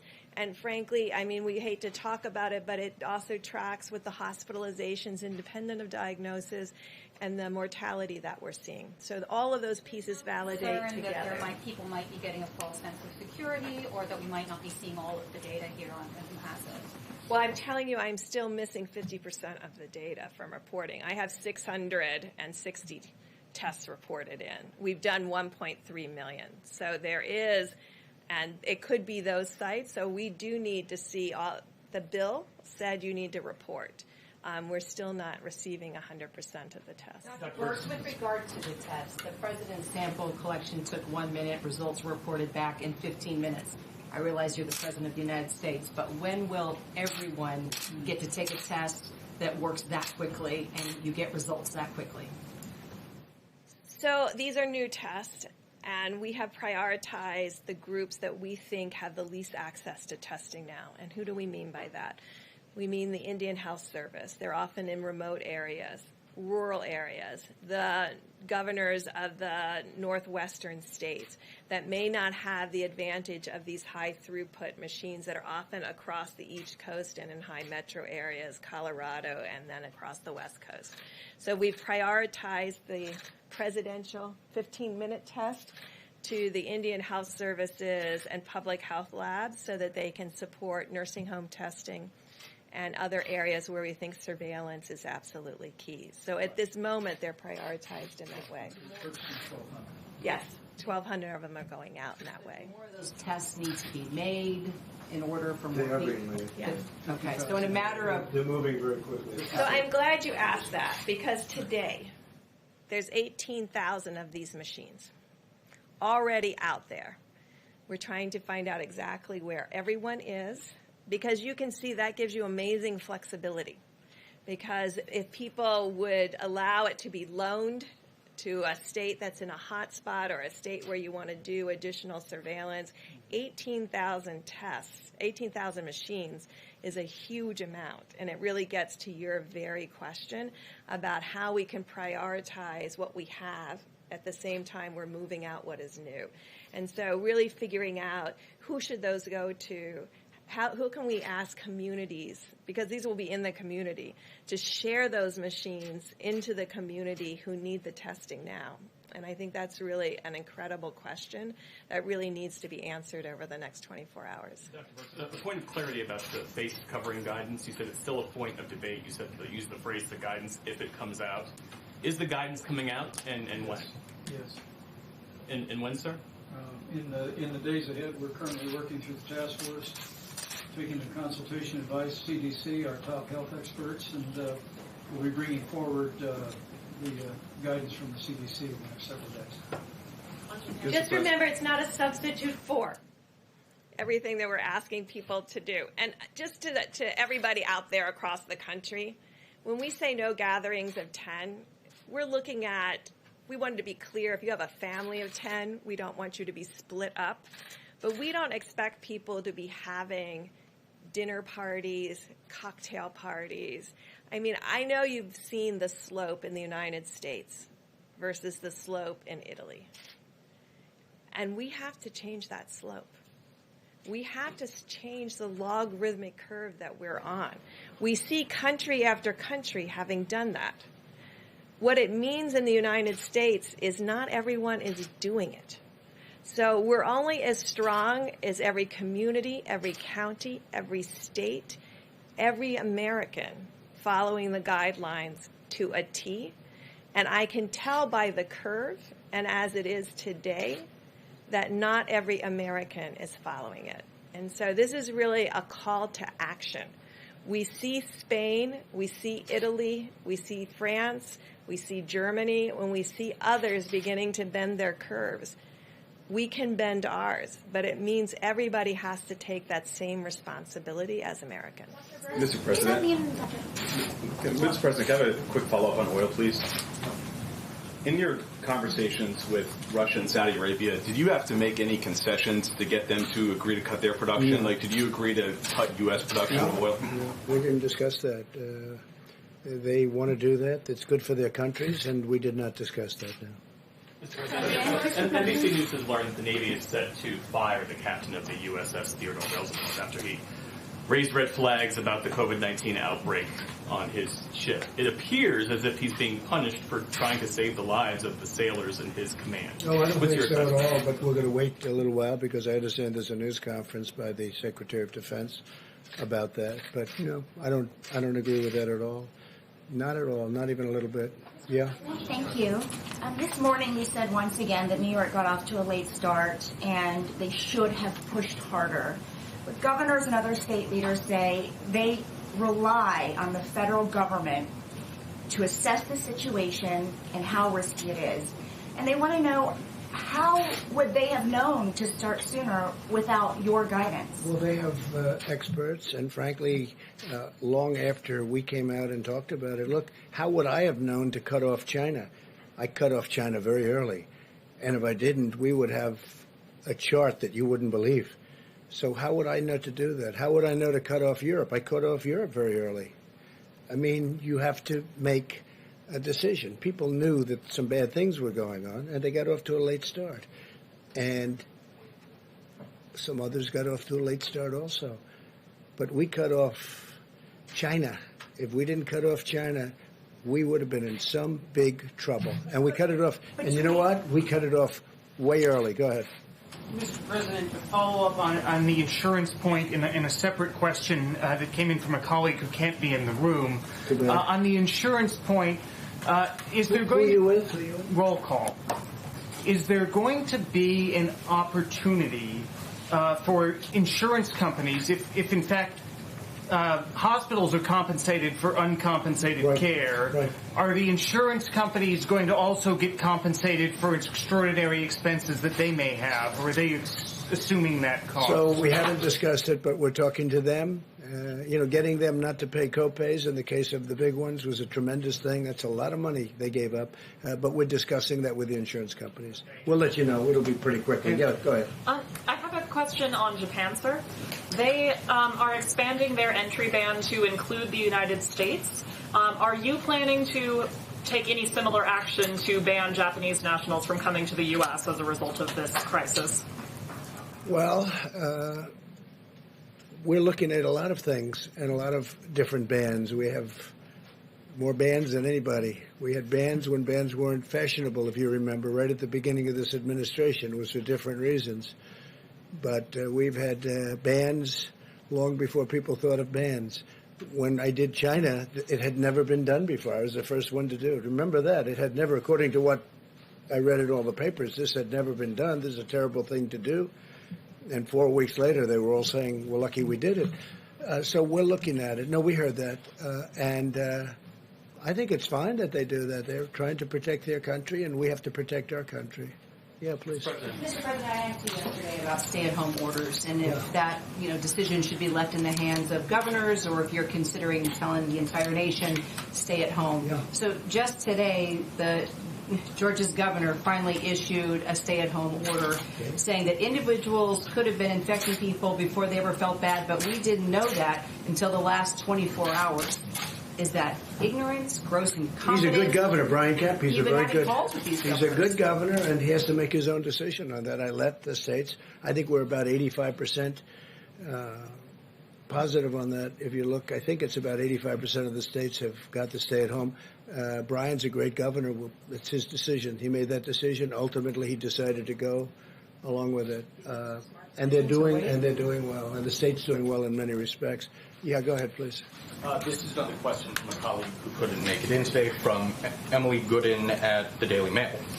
I had a question in regards to the Russian plane that landed at JFK with medical supplies. Did the United States ask Russia for this aid, or is it just accepting it?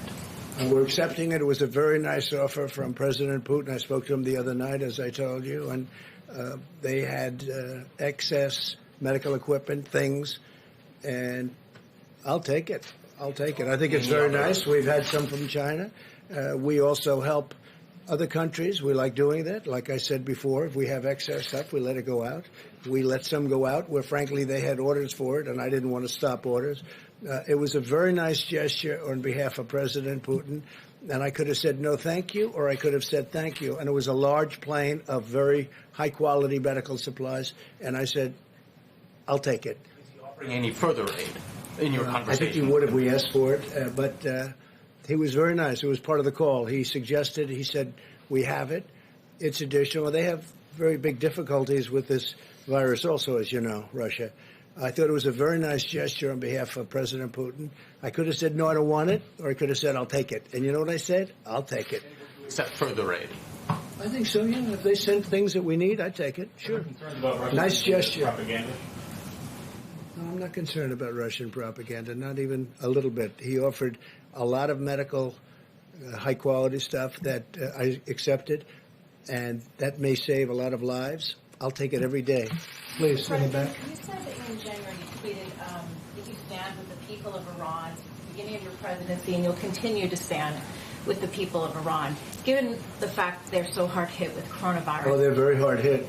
But They're would very you hard consider hit. In a lot of ways, they're hard hit. They're hit with their economy, with their military, and with, obviously, the virus. They're very hard hit. Would you consider easing sanctions to allow medical supplies to get in? Well, they haven't even asked us to do that.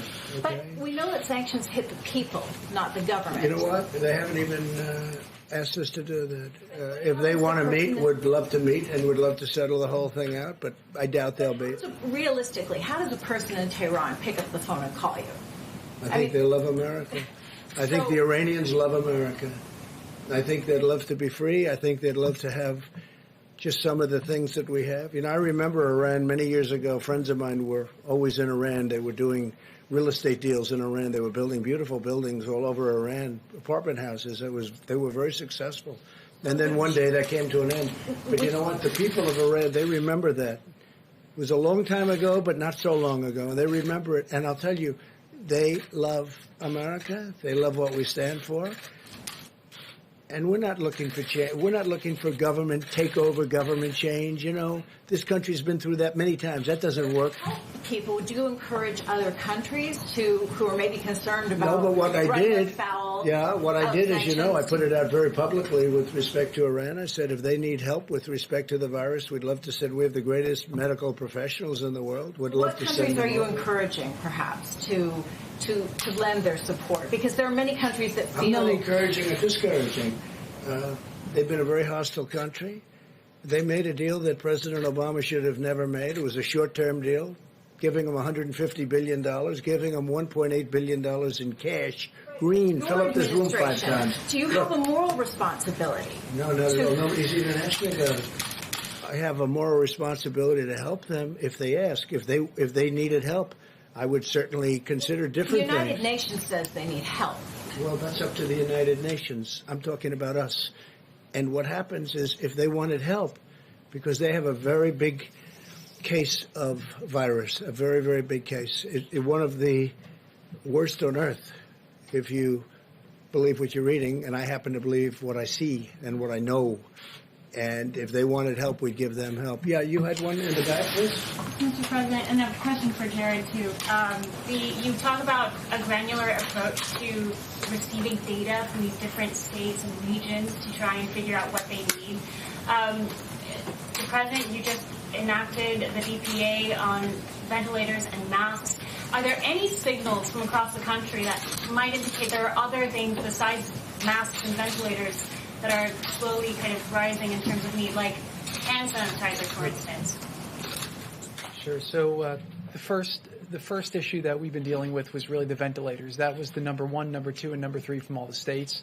What we've been finding is that people have a lot of these requests based on the models, and what we've been trying to do over at FEMA is say to the states, well, if you would like ventilators, we need to see, first look in your states, right? So, for example, in northern Jersey, they're going down to southern Jersey and they're finding ventilators and trying to relocate them to where they have their hotspots. The second thing that we've done is we've asked them to survey for alternative ventilators. Dr. Berg spoke before about the anesthesia machines and the ability to convert them to be ventilators. So we're asking people to be resourceful inside their states before they come to the federal government. The third thing we've been asking states to do is to provide what their daily utilization rates are. So everyone's asking for everything. One congressman got a call from his local hospital saying, I need 250 ventilators. And he said, well, you don't have a COVID patient within 4 counties. Why do you want 250 ventilators? And he says, well, we just want to be safe. We're very nervous right now. So what you have all over the country is a lot of people are asking for things that they don't necessarily need at the moment. And the job of FEMA and Admiral Plavchak has been to try to make sure that we're getting the real data from the cities, from the states, that we can make real-time allocation decisions based on the data. And right now what's happening is a lot of the different cities and states are providing FEMA that information. We're talking to them daily. They're updating that information daily, and that's enabling the federal government to make much more informed decisions on where they position ventilators. You also have a situation where in some states, FEMA allocated ventilators to the states, and you have instances where in cities they're running out, but the state still has a stockpile. And the notion of the federal stockpile was it's supposed to be our stockpile. It's not supposed to be state stockpiles that they then use. So we're encouraging the states to make sure that they're assessing the needs, they're getting the data from their local situations, and then trying to fill it with the supplies that we've given them. The same thing with the mask. So the N95 mask is actually an item that wasn't used as frequently in the medical profession before this. It was used mostly for diseases. So speaking to a lot of the doctors and hospital administrators, they would say they used actually a very low percentage of the N95 masks. What the president and the vice president were able to do with Congress was to get the waiver so that you could expand the pool, because a lot of the masks were used for the construction industry. So now there's a much bigger pool of masks in the country. There was a stockpile. They distributed that based on where they anticipated a lot of the need would go, but a lot of that still is stuck with the states, and it hasn't trickled down to the right places within the states. So I would just encourage you, when you have governors saying that the federal government hasn't given them what they need, I would just urge you to ask them, well, have you looked within your state to make sure that you haven't been able to find the resources? Unlike other countries, a lot of the medical system in America is a private. It's not a public government controlled. So you have to get the data from what's in their state, look at it in that way, and then make sure that they're being resourceful in a way to do that. And also ask them what their utilization percentage is, because if one governor is asking for more ventilators and if the federal government sends them more than they need, the goal here is not to have ventilators sitting in a warehouse where you have another state where you have people who need them. So what we're trying to do is make informed, data-driven decisions both on ventilators, masks, any other supply we can get to make sure it's going to the people who need them. Jared, I wonder if you could weigh in on the reports of which I'm sure you're aware, where unnamed White House officials have described your role as being something of running a shadow task force. How do you describe your role? How do you describe the qualifications you bring to your role? Yeah, I would just say very simply, look, the president asked the vice president to run the task force. The vice president asked me to assist. I've been serving really at the direction of the vice president. He's asked me to get involved in different projects. The vice president and I speak probably sometimes 5-10 times a day, but everything that I'm doing is at the direction of the vice president. If some people are talking to you, that means they're probably not informed as to what's going on, but I can assure you that I'm speaking with Dr. Birx, Dr. Fauci, the Vice President, and the President multiple times a day to make sure that I'm accomplishing and focusing on the objectives that the Vice President deems a priority. Jared, a follow-up on the ventilators and the national stockpile. Or these sources don't exist. They're fake sources. Okay. A lot of fake sources out there, they don't exist. I read about it for a long time. I've been reading. a lot of the fake sources that don't exist. Go ahead, please. Thank you, Mr. President. Jared, what triggers sending a ventilator from the national stockpile to a state? In other words, how sick does somebody have to be to get one of these national ventilators? Well, that's not the issue that's not the criteria. You have the states basically putting in their requests, and they're giving us their utilization percentages. So it's a very simple formula. The states should know how many ventilators they have in their states. And by the way, some governors you speak to are senators, and they don't know what's in their state. You know, some governors I'll speak to, and they'll know to the number how many ventilators they have in their state, because that's the first thing a good manager will do. What a lot of the voters are seeing now is that when you elect somebody to be a mayor or a governor or a president, you're trying to think about who will be a competent manager during the time of crisis. This is a time of crisis, and you're seeing certain people are better managers than others. So what I would say is that the way that the federal government's trying to allocate is they're trying to make sure, A, you have your data, right? Don't ask us for things when you don't know what you have in your own state. Just because you're scared, you ask your medical professionals, and they don't know. You have to take inventory of what you have in your own state, and then you have to be able to show that there's a real need. And so we pre-positioned a lot of things because most governors off the bat didn't know what they needed. But FEMA has a joint command with Admiral Polovchak, Admiral Giroir, and Pete Gaynor, where every couple hours when their requests come in, they evaluate the request, they all vote on the request, and then if there's something that they want to elevate to the task force, they bring it to the vice president to make a recommendation. Chair, if I may, you might ask Deborah. We're literally tracking hospitalization cases on a daily basis, interacting with governors and health systems, and that informs our supply chain decisions. Yeah, I want to thank the health commissioners and all of them that have been sending hospital data in. I think it's really critical and important to all of us. New York City has been providing information, New Jersey, Connecticut, Rhode Island, and certainly Louisiana in these hotspots. And that allows us, we can see where they are with the rising number of cases, where they are in their curve, what can be predicted, and really ensuring that people get what they need as they need it. And so I think many of the governors now and the health commissioners have been, I had to use 20, I'm intubating 20 people a day now. I have enough for the next 3 days. If that doubles, we're seeing our hospitalization rates stabilizing, but we still think there will be this many more in the next days. That's the information that they then translate into providing the ventilators. So when you see the ventilator numbers going out, they're going out in 150s and 200s, because I think early on we sent a big bolus out, and then not all of them, even today, have been fully utilized. And so we want to make sure every state and every hotspot can be reassured that ventilators are there for them as they move through the curve. And I think to date, we've been able to do that. And I think that's what's important to me, is that people have what they need when they need it. And to date, people who have needed ventilators have been able to get on ventilators. And I think that's our goal with governors and with the mayors, to make sure that continues to happen. But that means all of us have to work together. And I think that's what's been really important over the last few weeks, is people are not making generic requests anymore. They're making data-driven requests because they know precisely what's happening in their hospitals. Dr. Burks, when you were up here a little bit ago, you talked about the curve and what you're seeing, and you're concerned that people are not abiding by the social distancing guidelines. And you seemed in your voice to be quite concerned about that. Has the curve changed enough at this point where that 100,000 to 240,000 people likely to die, has that shifted upwards at all? No, it's just when I look at so we're in week 2.2 in our guidelines. And I guess what I expected when the president put out guidelines that said, don't go to bars, don't be in groups more than 10 people. When we said that now over 16 days ago, that was serious. And then you could see what happened subsequently. And you can see the number of individuals who have been infected since then. Because the people we're seeing infected today and in hospitals today were infected after the guidelines went out. So that's what we're worried about. And we're worried about that we're still in this. And that's why the president extended it for 30 days. But we have to get out of this. We have to start seeing this.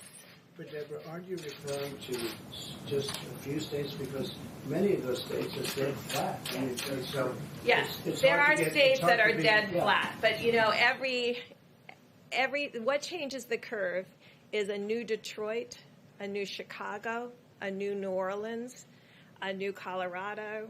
Those change the curves because it all of a sudden spikes with the number of new cases, because you have a certain projection of new cases and then a whole nother city comes on top where they're in their logarithmic phase. So those ones that I talked about that had test results greater than 13% positive, all of those states or all of those counties are in logarithmic phase. That means there are a lot of counties that aren't. And we're excited about those counties that have been testing and still finding quite flat. And hopefully maybe Sunday or so or sometime this weekend, we can go through all the states and the curves again so you can see where, you know, the California and Washington are still steady. But we're watching very carefully because we see that you can go from this to this very quickly. And this should not be happening any longer in new places if people are doing the social distancing, washing their hands, not getting together in large groups more than 10. But again, so I look at the graphs all the time. Yes. And you have many Yes. flatliners. I call them flatliners. I'm amazed at them. And you have a couple that are up. It's hard to blame the flatliners for not doing a good job. No, I don't want to say that. No, don't. No. Thank you, sir. I don't want, in fact, I want to praise the states that, and I think I want to be able to call them out and show you their graphs so you can see they've had steady, small cases. They're testing, and they're doing a lot of testing, and their percent of test positives are under 5%. I mean, we have a whole group of states who are testing, and their positivity rate is under 5%. We know what it looks like on the logarithmic curve. You're in the 13%, then 15%, then 26%, and then 35%. That's what we're trying to prevent. And it's the metro areas that are absolutely crucial in this. And so if you're in a metro area or you're in a small city, please make sure all of your friends and family are following the guidelines. That's the best thing we can do. Because I saw those pens going 5 minutes ago. They were thrilled. And the fact is, yes, we compare them to Italy, one place. But we have many places that are really doing great. And I think that's what Deborah meant. She didn't mean all of them. So when you write your story tomorrow, maybe you'll write it correctly. She was talking about one state, and another state is, you know, having a hard time. And they're closely associated. And by the way, the people are doing a very good job, including the people that live there. But when Deborah was talking about Italy, she was talking about the one, and then the other was lower. And then you have mostly states that have been unbelievable. So she wasn't talking about the average of everything. She was talking about an individual state, which is, I think, still better than Italy. Italy's having a hard time. By the way, Spain is having a hard time. France is having a hard time. But our states, generally speaking, it's like lots of different countries all over. We have many of those countries are doing a phenomenal job. They're really flat. And I think that's what you meant. I don't know. I don't want to speak for, but I thought that's what I understood she meant. Yeah, please. About that though, because coronavirus is present in all 50 states. You said before that when you implored mayors and governors to be serious about this, you said once it shows up, mitigation efforts are too late. So how do you then square that with this notion that some states are doing well? I mean, the virus doesn't abide by because some states they stay in better. They're not touching. They're not whatever it is. They're not going out.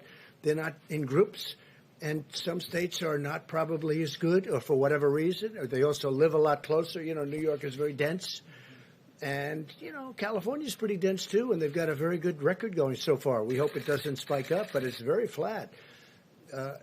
We have states that are doing incredibly well. I mean, when I looked at some of them, I looked at some states that I would have thought maybe wouldn't have done as well, and they're really flatlined.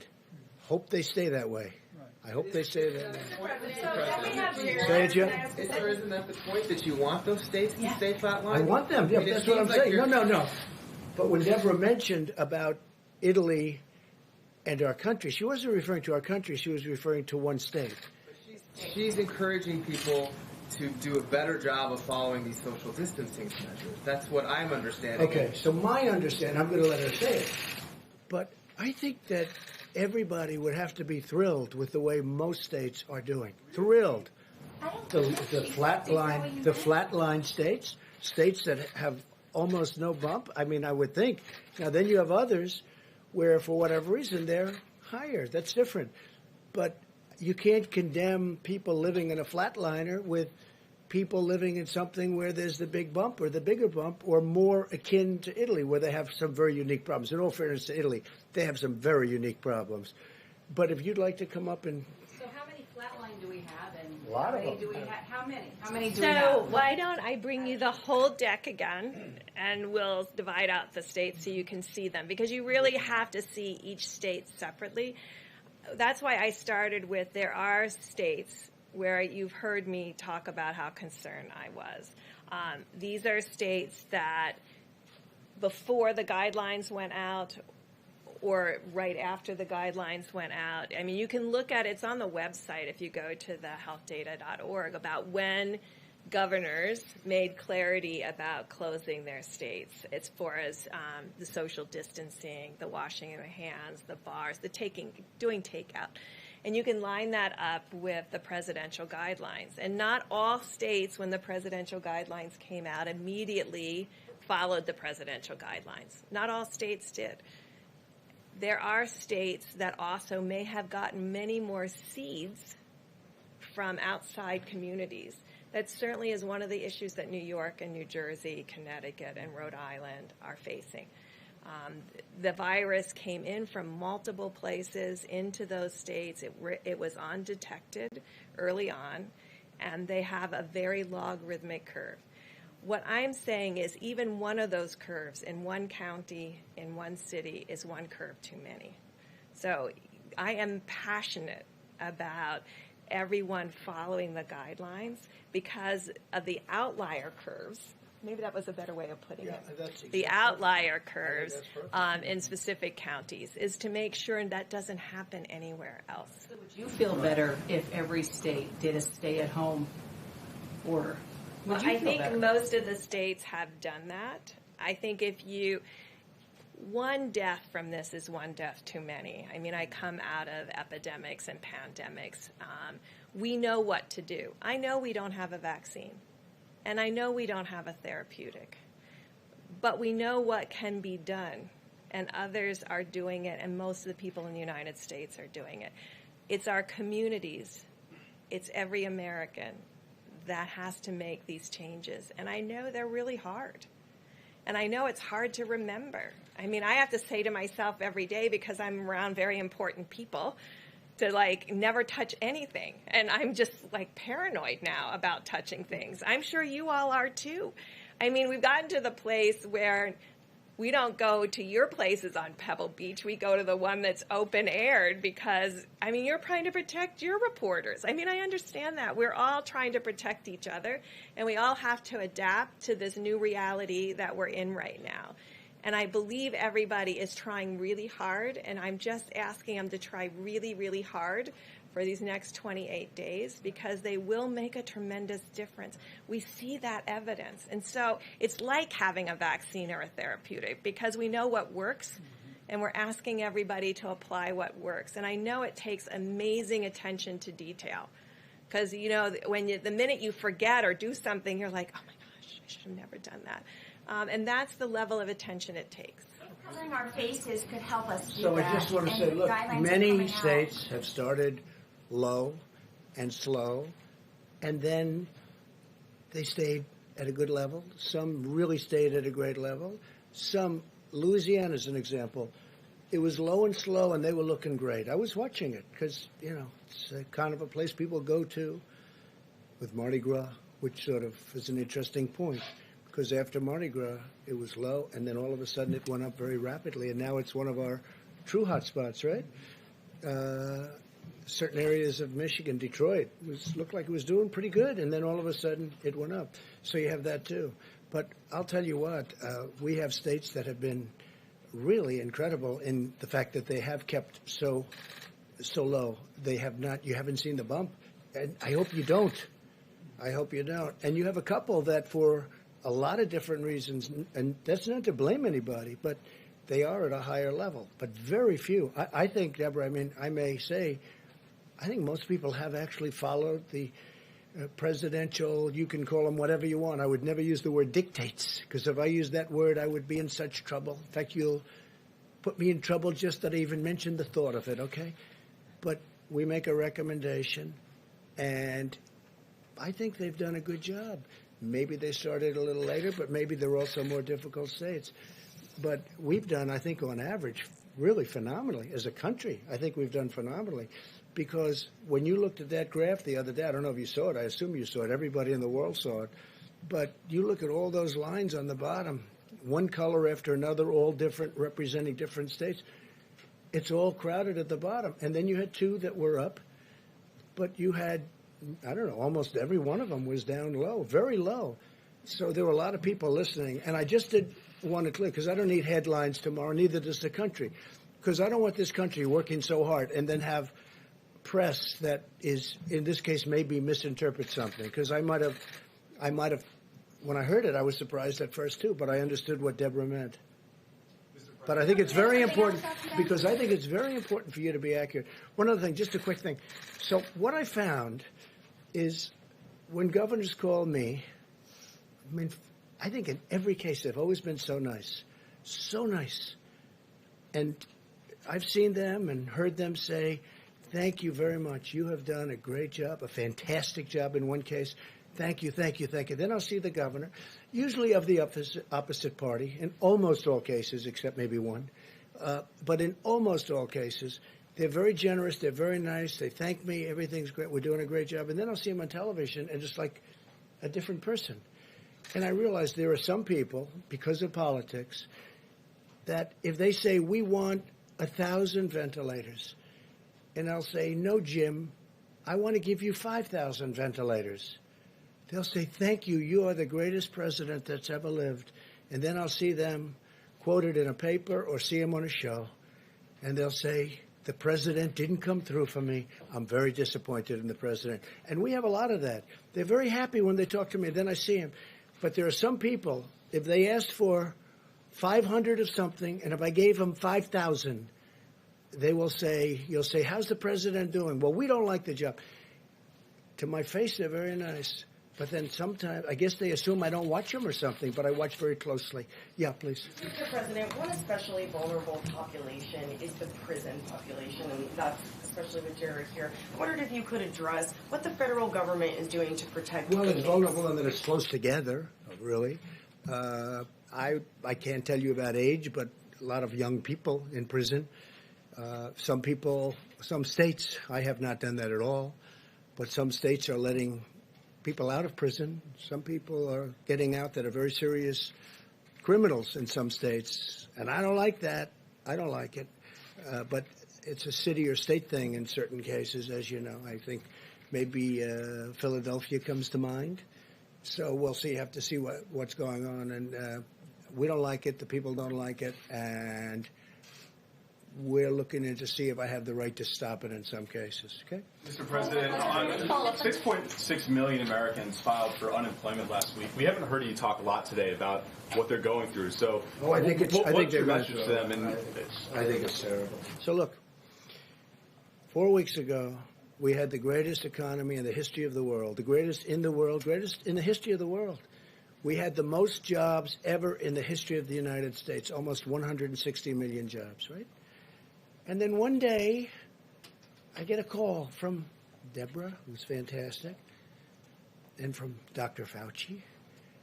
And she said, we have a problem. I said, what's the problem? And they said, we may have to close it up. I said, close what up?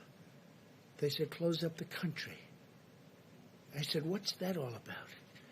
And we discussed today, and probably not since 1917, we came to that conclusion, and she is a fantastic person, a brilliant person, and this is what she knows. I said, has it ever been this bad? And I think I can represent that you said no, and part of it is a contagion. It's so contagious. It's like, if you sneeze, I probably get it. Who ever heard of a thing like that, okay? And this very talented reporter is bailing out, okay? He's out of here. I don't blame you. But it's a very contagious thing, and probably the likes of which we've never seen in terms of that. But 1917, so that's over 100 years ago, but that was, it's been written about many, many times. That was a horrible, whether it was 75 or 100 million people, I've heard from 50 to 75, I've heard 75 to 100, but it was tens of millions of people. Now, we have the advantage of communication.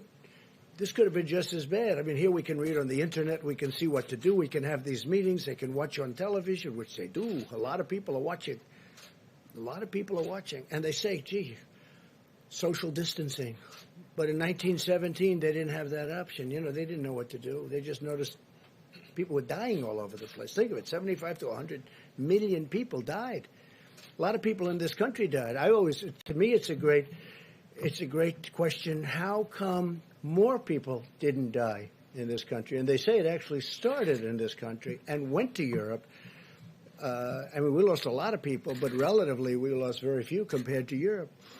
So this is a terrible thing that happened. And what's happening now with people and jobs, so think of the position I'm in. We have built all together, everybody, not me, everybody, the greatest economy in history. And all of a sudden, people come in that we respect or we know. And here's the thing, they were right. Everybody questioned it for a while. Not everybody, but a good portion questioned it. They said, let's keep it open. Let's ride it. If we did that, you saw the other graph. And whether it's true or almost true or maybe not true enough, the number was 2.2 million people would have died. 2.2 million people would have died in a short period of time. In fact, the graph could have been even shorter. I always notice that horrible one where it goes high, it actually comes down a little bit faster. It might have been over faster, and you would have lost 2.2 million people. So they come in and they say, we have to close up the country. And I say, you know what that does to the fabric of this country? To people that had great jobs, great family, no problems with money, their 401k, everything is perfect. Then all of a sudden they go from that to having no job in one day. They never even thought of it. And then you see 6 million people unemployed, unemployment numbers get released, and you see 6 million people. And it's an artificial closing. It's not like we have a massive recession or worse. It's artificial because we turned it off. Think of what we're doing. We're saying, don't go to work and we'll pay you. Everything's the opposite. It was always go to work and make a lot of money and do well, and the American dream. Because of a hidden enemy, we're saying, don't go to work and we're going to pay you. Look at the money, $2 trillion. And we will probably do more. I think infrastructure would be a fantastic thing to do. You want to get the restaurants back, you give deductibility. You understand what that is? You give deductibility for businesses where they go and they use the restaurants. The restaurants will be bigger and better than they were before. People don't know. A lot of restaurants closed when they ended deductibility. And then they started doing well, but they had fewer restaurants. But the boom of the restaurants is when they had deductibility, where corporations could use them. And entertainment. That was a great thing. But they closed it, and then they closed it again, and it wasn't the same. But you want to get them back, you do that. But infrastructure, we borrow our money now at zero.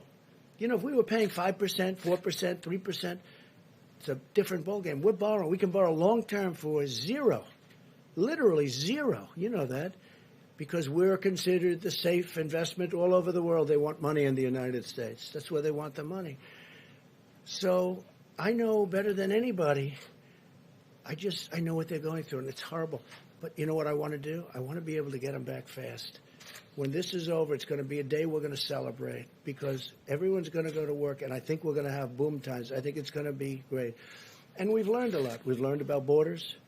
We've learned about reliance on other countries. We've learned so much that I think we really have a chance to be bigger and better and stronger. And I think it's going to come back very quickly. But first, we have to defeat this enemy. So we will see you tomorrow. Thank you very much. Thank you. Would you think somebody would be able to follow up on what you're looking at for that?